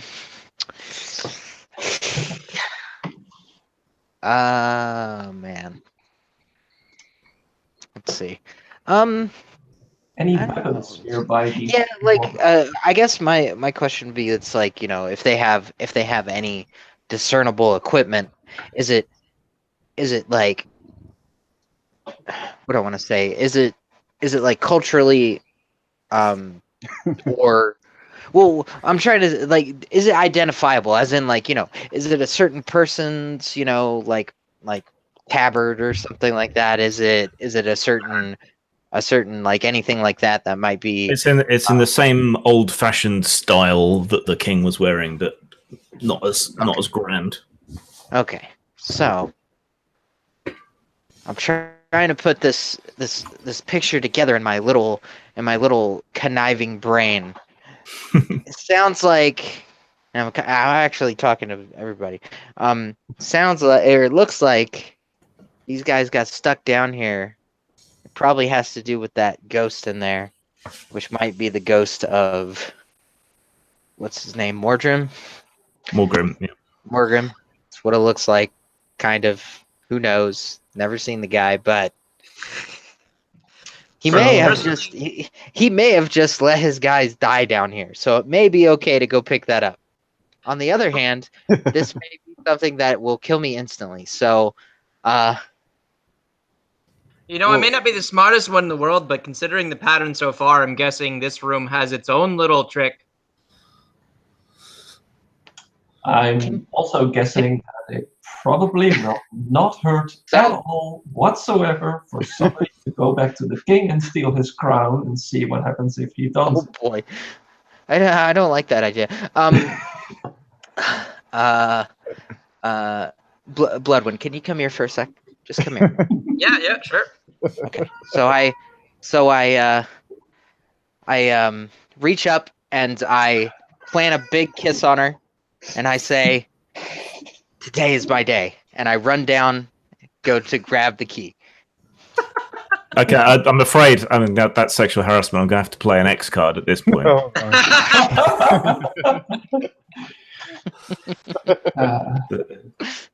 Picture it didn't happen. I just needed one little bit of confidence with my 4 HP, and let's go. Did you check for traps before you kissed her? Of course. Of course. I tried to survey. That's what I was trying to do. I was trying to look at their stuff, and then didn't see anything. Okay. And then if not, I'm going. All right, you dash across the room. As you get about halfway across, the skeletons all jerk to life and raise up onto their feet. Yeah, but you can reach the coffer before they're ready to attack anybody. Fantastic. I will do so. Okay. You arrive at it. It's still sealed with a padlock, and the key appears to be around the neck of one of the skeletons. Oh. Yep. Help! And I'm gonna jump behind. I'm gonna jump behind the locker if I can. Right, actions. Thomas, under my control, charges into the room straight towards the skeleton with the key around its neck and attempts to bash it one. So let's see. I am way outside of my element in this situation. Skeletons are not flammable. Depends. I think it depends on what mechanics system you're using. Right. Thomas charges up to that one, lops its skull off of its neck with his sword, and grabs the key, ready to throw it to you next action. Nice. There's one down. What There a are man. six remaining skeletons. Alder.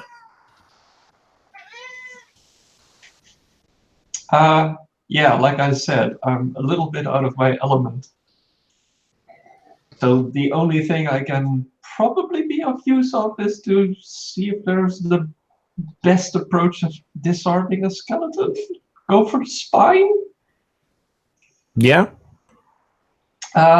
Yeah, I'll draw my sword and take a good whack at a spinal cord. And Okay. Well, most of them seem interested in Kenton, so you can get in behind one and attack it. What's your attack? physical attack would be 11. So you need a 1 to 8 on a d20 to hit. I roll a 9. Okay, so you just barely miss. You come up behind it and stab, but the blade just passes through its ribs without actually hitting anything. It was such a good stab otherwise. This is why I don't like fighting skeletons. Not enough to hit. Blodwin? Yeah, how many are there? 6. All right. And they're all pretty much targeting Ken. Yeah, moving in on him. Could it's my job. I'm gonna kill him. Okay. It's like, can we get out and bar the door? Yeah, let's just kill him. Think like a barbarian. Yeah. Yeah. Apply force. If it's not working, you're not using enough of it. All right. So what's your attack? Yeah. I'm definitely gonna rage these guys because there's no point in splitting my defense between like all of these enemies. So might as well just not have any. Yep. I don't know if that makes sense. So yeah, let's boost my attack to 18, and there we go. Okay. So you hit on a 1 to 15. 1 to 15. 10. All right. Yep. Hit. Okay. How much damage does that do? Normally 6. Okay, that's enough to smash another one to pieces. So yeah, you come charging up behind them. They're not killing Kenton. He kissed you, so you get to kill him. That's the rules. Mm-hmm. And you shatter one's pelvis to dust, thinking about smashing Kenton's pelvis to dust with a hammer. And the skeleton collapses into a pile of brittle bones and stops moving. Dina. Well, if they're still focusing their attacks, I will wade in myself with my sword and try and get a sneaky hit on something. Right. What's your attack? 11. Okay, so 1 to 8 to hit. Oh, that's good fun. Phew. Almost a crit. A 1 is just a the crit. one. Yeah. Yeah, I said almost. Oh, I see. I think it cut out on that part. Yeah. Damage? What does it do? I don't know. It's not listed here. It should be after the dice number. What type of sword is it? It just says sword. Regular sword. So it's 4, I think. Yeah. Yeah. That's enough to smash another one. So there's 4 skeletons left. Hey. Kenton. All right, so I'm gonna grab the staff off my back and spring up from behind the lockbox and attempt to smash another one. Okay. So it's got 3 defense. Take that away from your attack and roll. Okay. So 10. Nope, 17. Miss. Okay. So you miss. Right. Erasmus.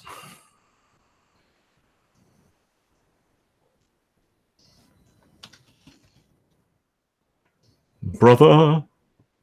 Oh, I go in and smack her with my staff.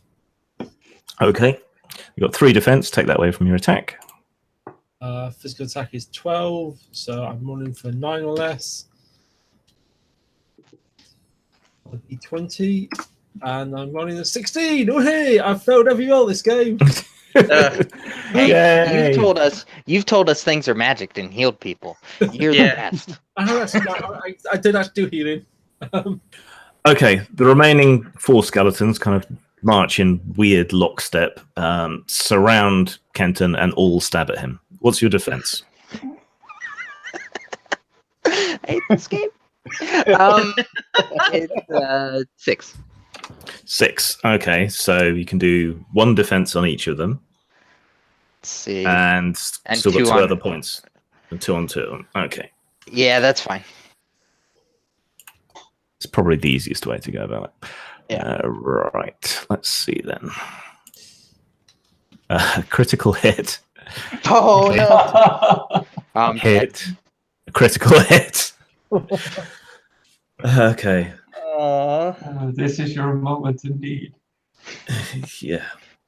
Right. What armor do you have? Padded, so 2, I think. Yeah. 2. Okay. Or cloth or whatever it is. Block Tissue 1 paper. attack. And don't block the other attack. So you knocked out one of the normal hits. As to the other ones, let's see. That's I mean, I've only got 4 HP, so I'm probably like. yeah. Yeah. Logic. You've taken 20 hit points of damage. Oh no! 20. So am I like dead? You're proper dead, proper fucked. There is something that could bring you back, so don't leave just yet. Why wouldn't leave? But the rest of you, see Kenton gets skewered four ways at once. Then the skeletons draw their rusty blades out of him while his body collapses over the coffer, and turn to face the rest of you. Well.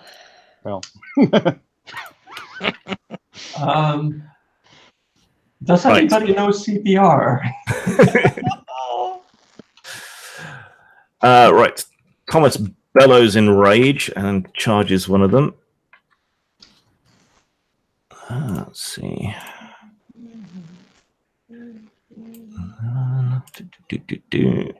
I told her this was my moment.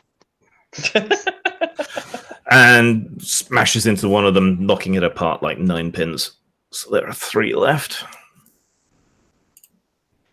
Alder. Oh boy, here we go again.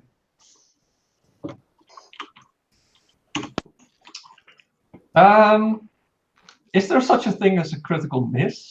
A 20. Technically, it's just a miss, but yeah. I firmly demonstrate why we brought warriors. Yeah, you try to stab and you get your hand caught up in the straps of your backpack and miss. Bloodwin. I mean, we're cutting them down pretty well. Let's keep going. Okay. Next roll. You said. What did you Their say? defense is 3. Up to 15. So. Yeah. Well, yeah. Keep raging if I need to. Yeah. Oh, yeah. yeah. So That's did 2 you hit this round? You missed. Okay. Yes, the weakest monsters in the dungeon, and you're not doing very well. Nope. Cat, you can't climb under my microphone like that. Right, Edina. Working on the principle that less skeletons is better, I will try and hit the nearest one. That does generally hold true unless you're a necromancer. It does, but... Yeah, okay, go for it. 8 or less, wasn't it? Yeah. 11. Kenton, you bleed copiously over the coffer. Brother Erasmus. I try to hit one again. Okay. With your staff again? Yep.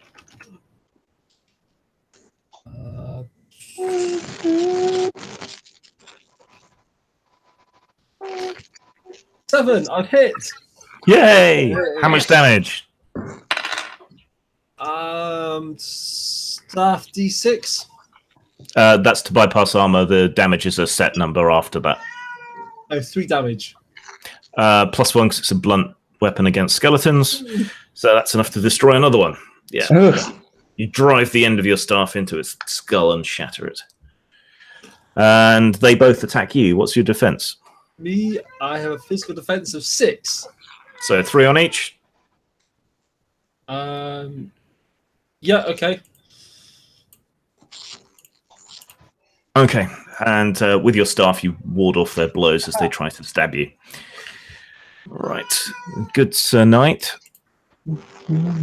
Misses utterly.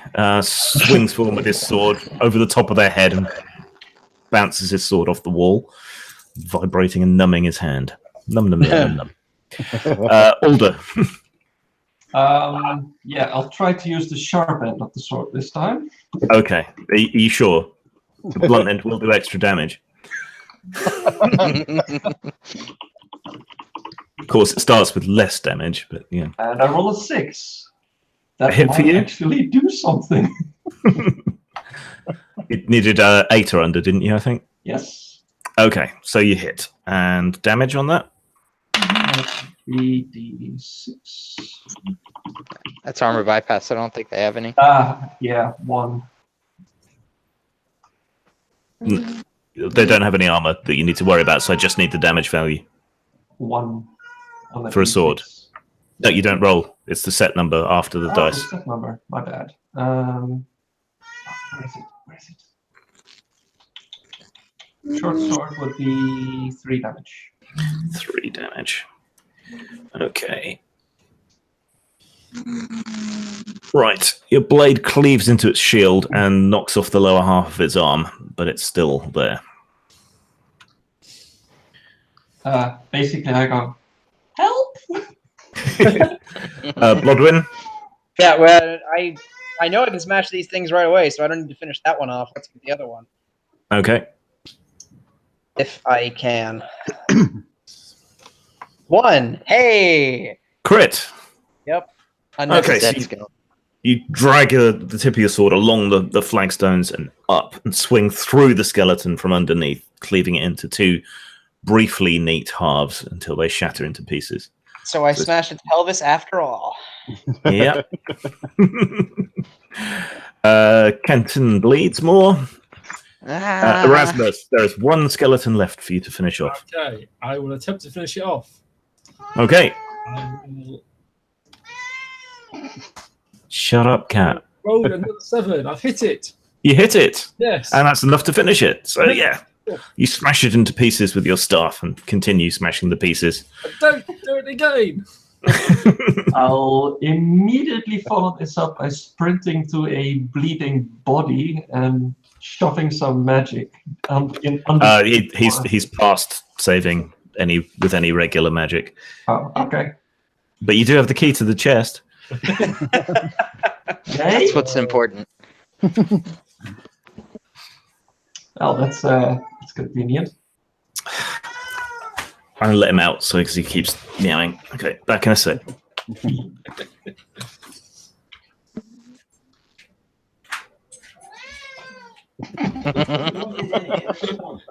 Man. What's attention? Attention, food, outside. Well, Okay. see, they want outside, and then they want inside. Yes. And then they want outside. Yeah, exactly. Okay. So, who's going to open the coffer? Is there magic on it? There's magic in it. Okay, I'll open it. Okay. You turn the key in the lock and swing it open. Inside, there is a supple leather quiver of green leather with 6 arrows jammed inside it. There is a little red potion. There is a little green potion. There is a gold clasp, an ivory crucifix, a scroll case, and a silver scepter. Dear me. 6 in items in total. What do you want to take out first? I'll take the crucifix. Okay, you grasp the crucifix, and as you do, there's a bright flash, blinding you all for a moment, and when your vision comes back, the chest is no longer there, but you are holding the cross. Oh. That was unexpected. Okay. I mean, we saw a crucifix somewhere else, so having this one is kind of nice. Not as nice as the resurrection potion, which you passed up. Oh, So, well, yeah. we would not have known. So. So I'm afraid you're proper dead, but that's how you know it's an old school RPG, because someone's proper dead. I can't believe somebody didn't pick up the potions first. What assholes. I honestly was thinking about it, but I was thinking we wouldn't be able to identify them if we picked them up. And I'm like, maybe if one of these things can save him, it would be something like the rod. Yeah, it's fine. How do you make sorcerers drink? The ivory crucifix is a reliquary made from the bones of Saint Leon. Character who wears it gets a bonus of +2 to attack when fighting undead.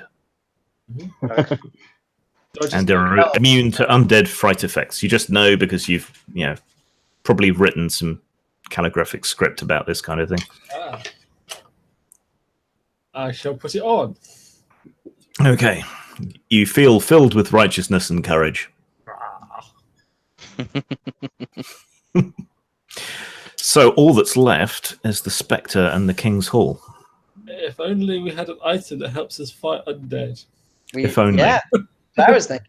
Um, I mean, I want to check out the seemingly living horseman.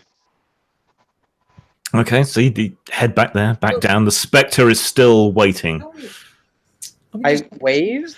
Think about this in relation to the old story.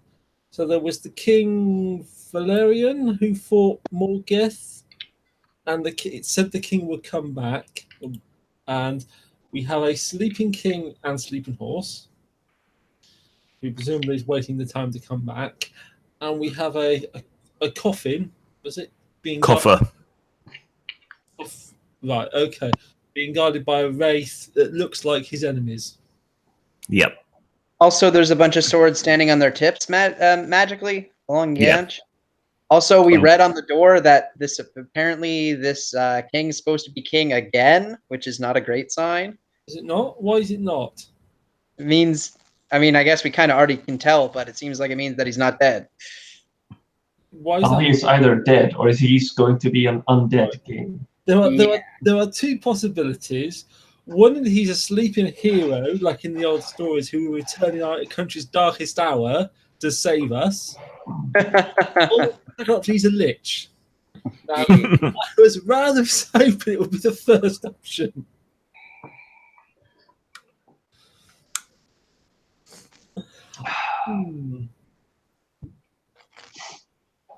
Well, if anybody wants to take up a discussion with a wraith, Okay, I'm going to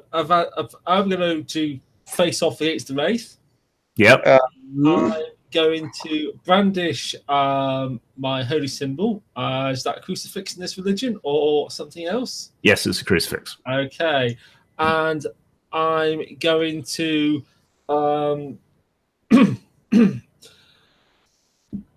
Oh, unclean spirit, in the name of our Father who art above, I command thee to be gone, for he to give me dominion over all the evil spirits of this world. In the name of our Father, be gone, spirit. It looks decidedly unimpressed, but its face contorts with evil intent. Okay. Right. Okay. never hurts to ask.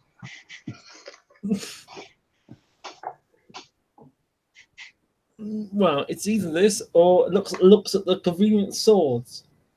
They do seem rather convenient and magical. I should the pick, dragon say something I about should sword. pick up a convenient sword. You'll have to dodge the spectre to get there. Oh, is it blocking it? Yeah, the coffer and the spectre at the bottom of the stairs. You could vault over the side and dash to the swords. Sounds Yes, terrible. let's try that. Okay, so after you do that, we'll be in combat turns again. So. Yeah.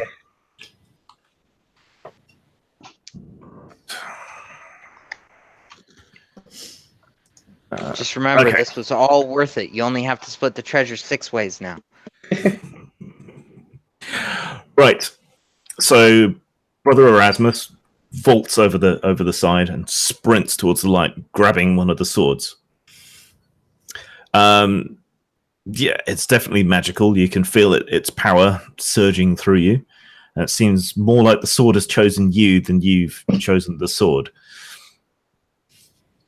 And as you look at it in your hand, it seems to have taken on a shape more suited to you. A simple, humble blade. Aww, cute. Okay, but the spectre is now moving to attack. Okay. Right. So Thomas tries to intercede, thrusting his sword through it, or trying to. Very little chance of hitting it.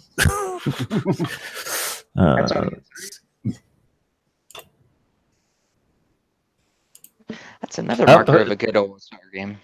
Yeah, but he does manage to strike it, but his sword passes clean through it without harming it. Well, Accursed ghost. Alder. This is a long shot, but I attempt to use my current last spell point to apply Weaken above the spectre. You have to touch it to do that, I think, don't you? No, it has a range of 20 meters. Oh, does it? Description Okay. says, I'm misremembering. magical attack versus magic defense. Okay, what's your magical attack? 16. Okay, you need a 1 to 5.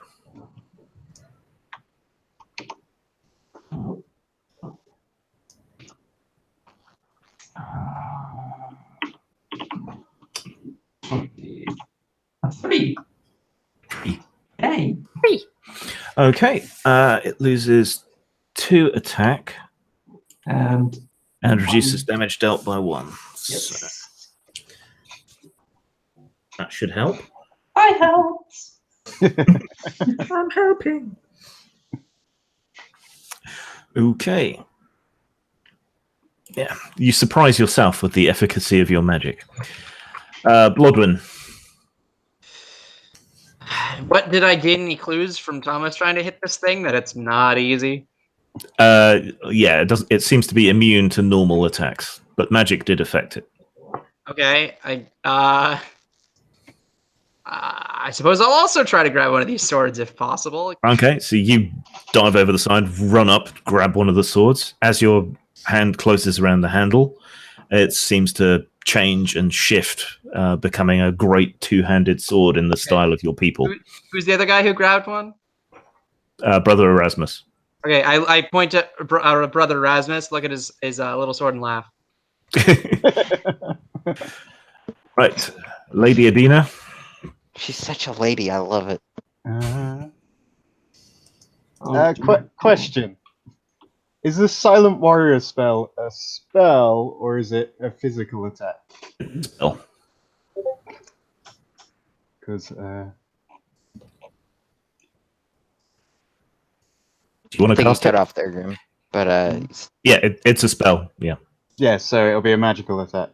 Yeah. Yeah, okay, I will fire that one off if I'm in range, presumably. 5 meters. Yeah. Presume that takes... Yeah, it takes a magic point. That's your second one, isn't it? So that's yeah, of magic. Okay. Right.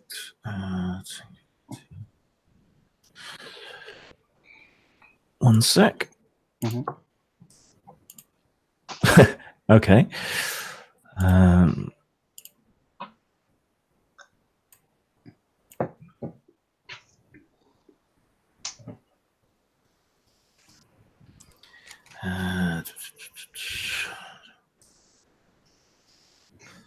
Okay, so yeah, you step close enough, do your incantation, and a ghostly double of you kind of emerges out of your body, like almost like an astral projection, just for a moment, and swings a translucent blade of energy into the spectre, which seems to cleave through it and weaken its form and tear out some of the smoke that makes it up. It audibly shrieks in pain. So that was a good hit. And Brother Erasmus. Okay. With special sword in hand. Yeah, special sword, wearing special crucifix. Yeah. Right. So you get +2 to your attack, and another +1 for the magical sword. Okay. Normal base physical attack is 12, so that becomes a 15. And it's already defended itself this turn. So it's got 0 defense, so you just need to roll under your full attack. With all the bonuses. And I've rolled a 19.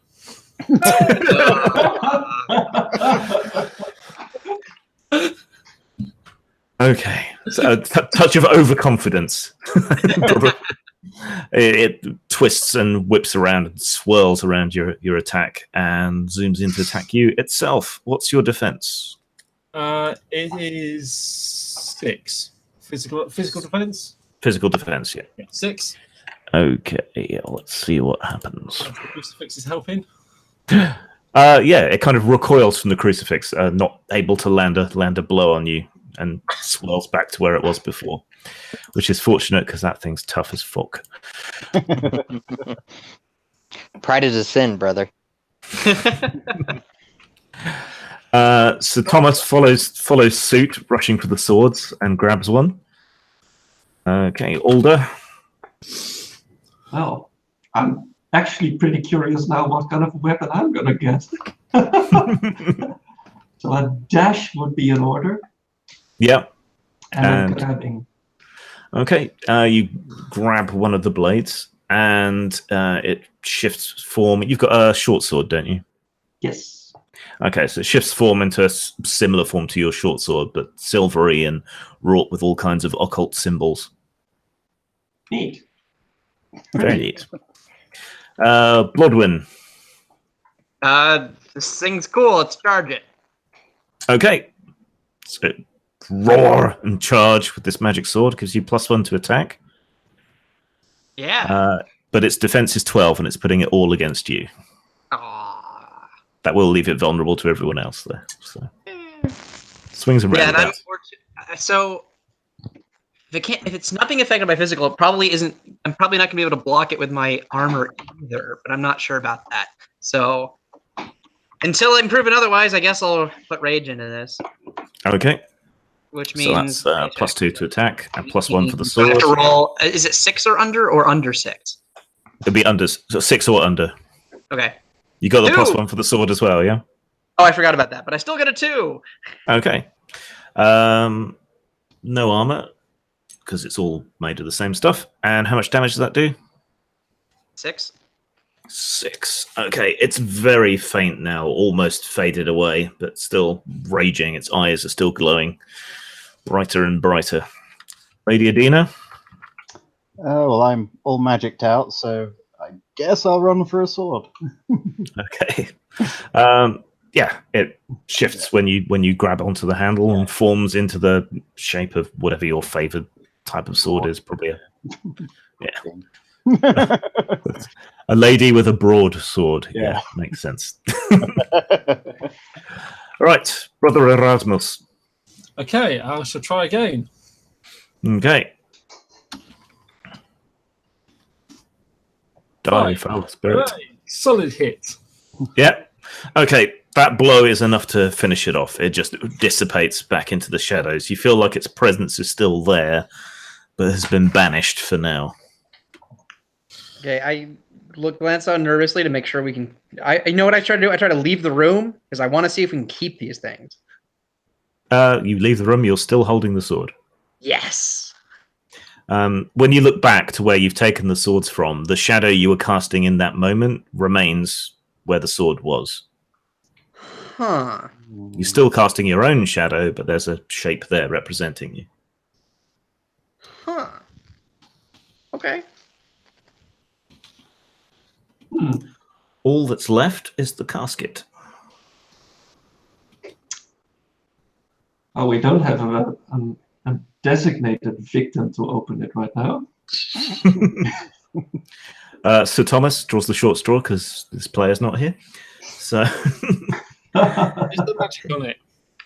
there's no. I shall relay that. Right, so yeah, he muscles up to the casket and throws open the lid. Peering inside, you see a silver crown, a handful of grain, a simple plowshare, a wooden cross, and a leather-bound Bible. I think we know how this goes.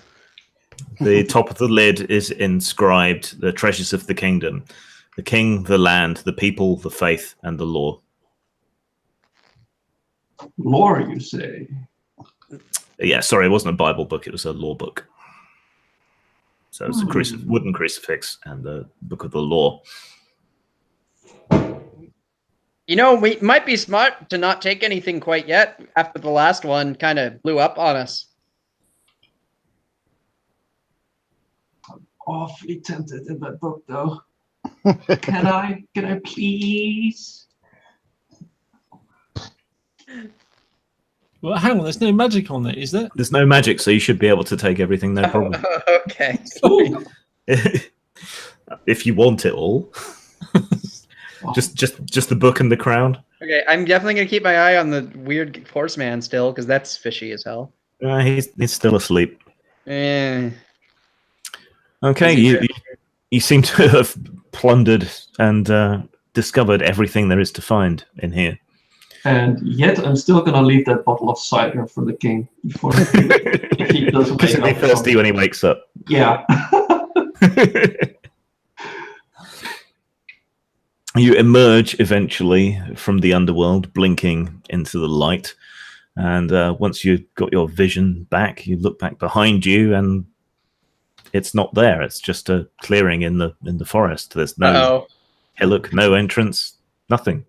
I'll never get my shadow back. No. You say a quick prayer for Kenton and go and meet back up with Bretwald, who's waiting with the wagon. Show me the riches you discovered. We have a box of. You mean I don't even get a proper burial? What the hell is this? We didn't know you weren't. We didn't know your body would be disappearing. Oh, I'm quite sure by the time next time we visit the tomb, because we need to. You'll be there, animated and all. True. Wow. Are you going to split the money with him, or Yes. for what you have? Yeah, we had an agreement, split in 7. Yeah. So he gets a 7th, and we get The rest. The rest. Okay. He's a little disappointed, but, treasure's treasure, and it's still more money than a peasant normally sees. So you return to the village reasonably happy, apart from having lost your friend, and with a renewed sense of brotherhood that seems to emanate from the swords. They seem to be calling you to great deeds and justice. The end. Hey. Yay! Yay! That was great. Did you have fun? yeah, that was fun. Good. It's entertaining. I think I'm over my stage fright because that went all right, and I think choosing something simple was the right thing to do. Mm-hmm. Yeah. So we'll try something else next time.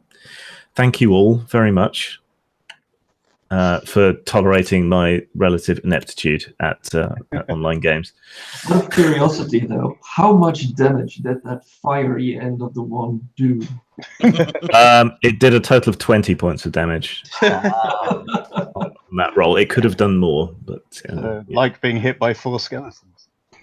Yes. I mean, when they crit, Is that like horsepower? You measure it in damage per skeleton. DPS. That's what it stands for. Damage per skeleton.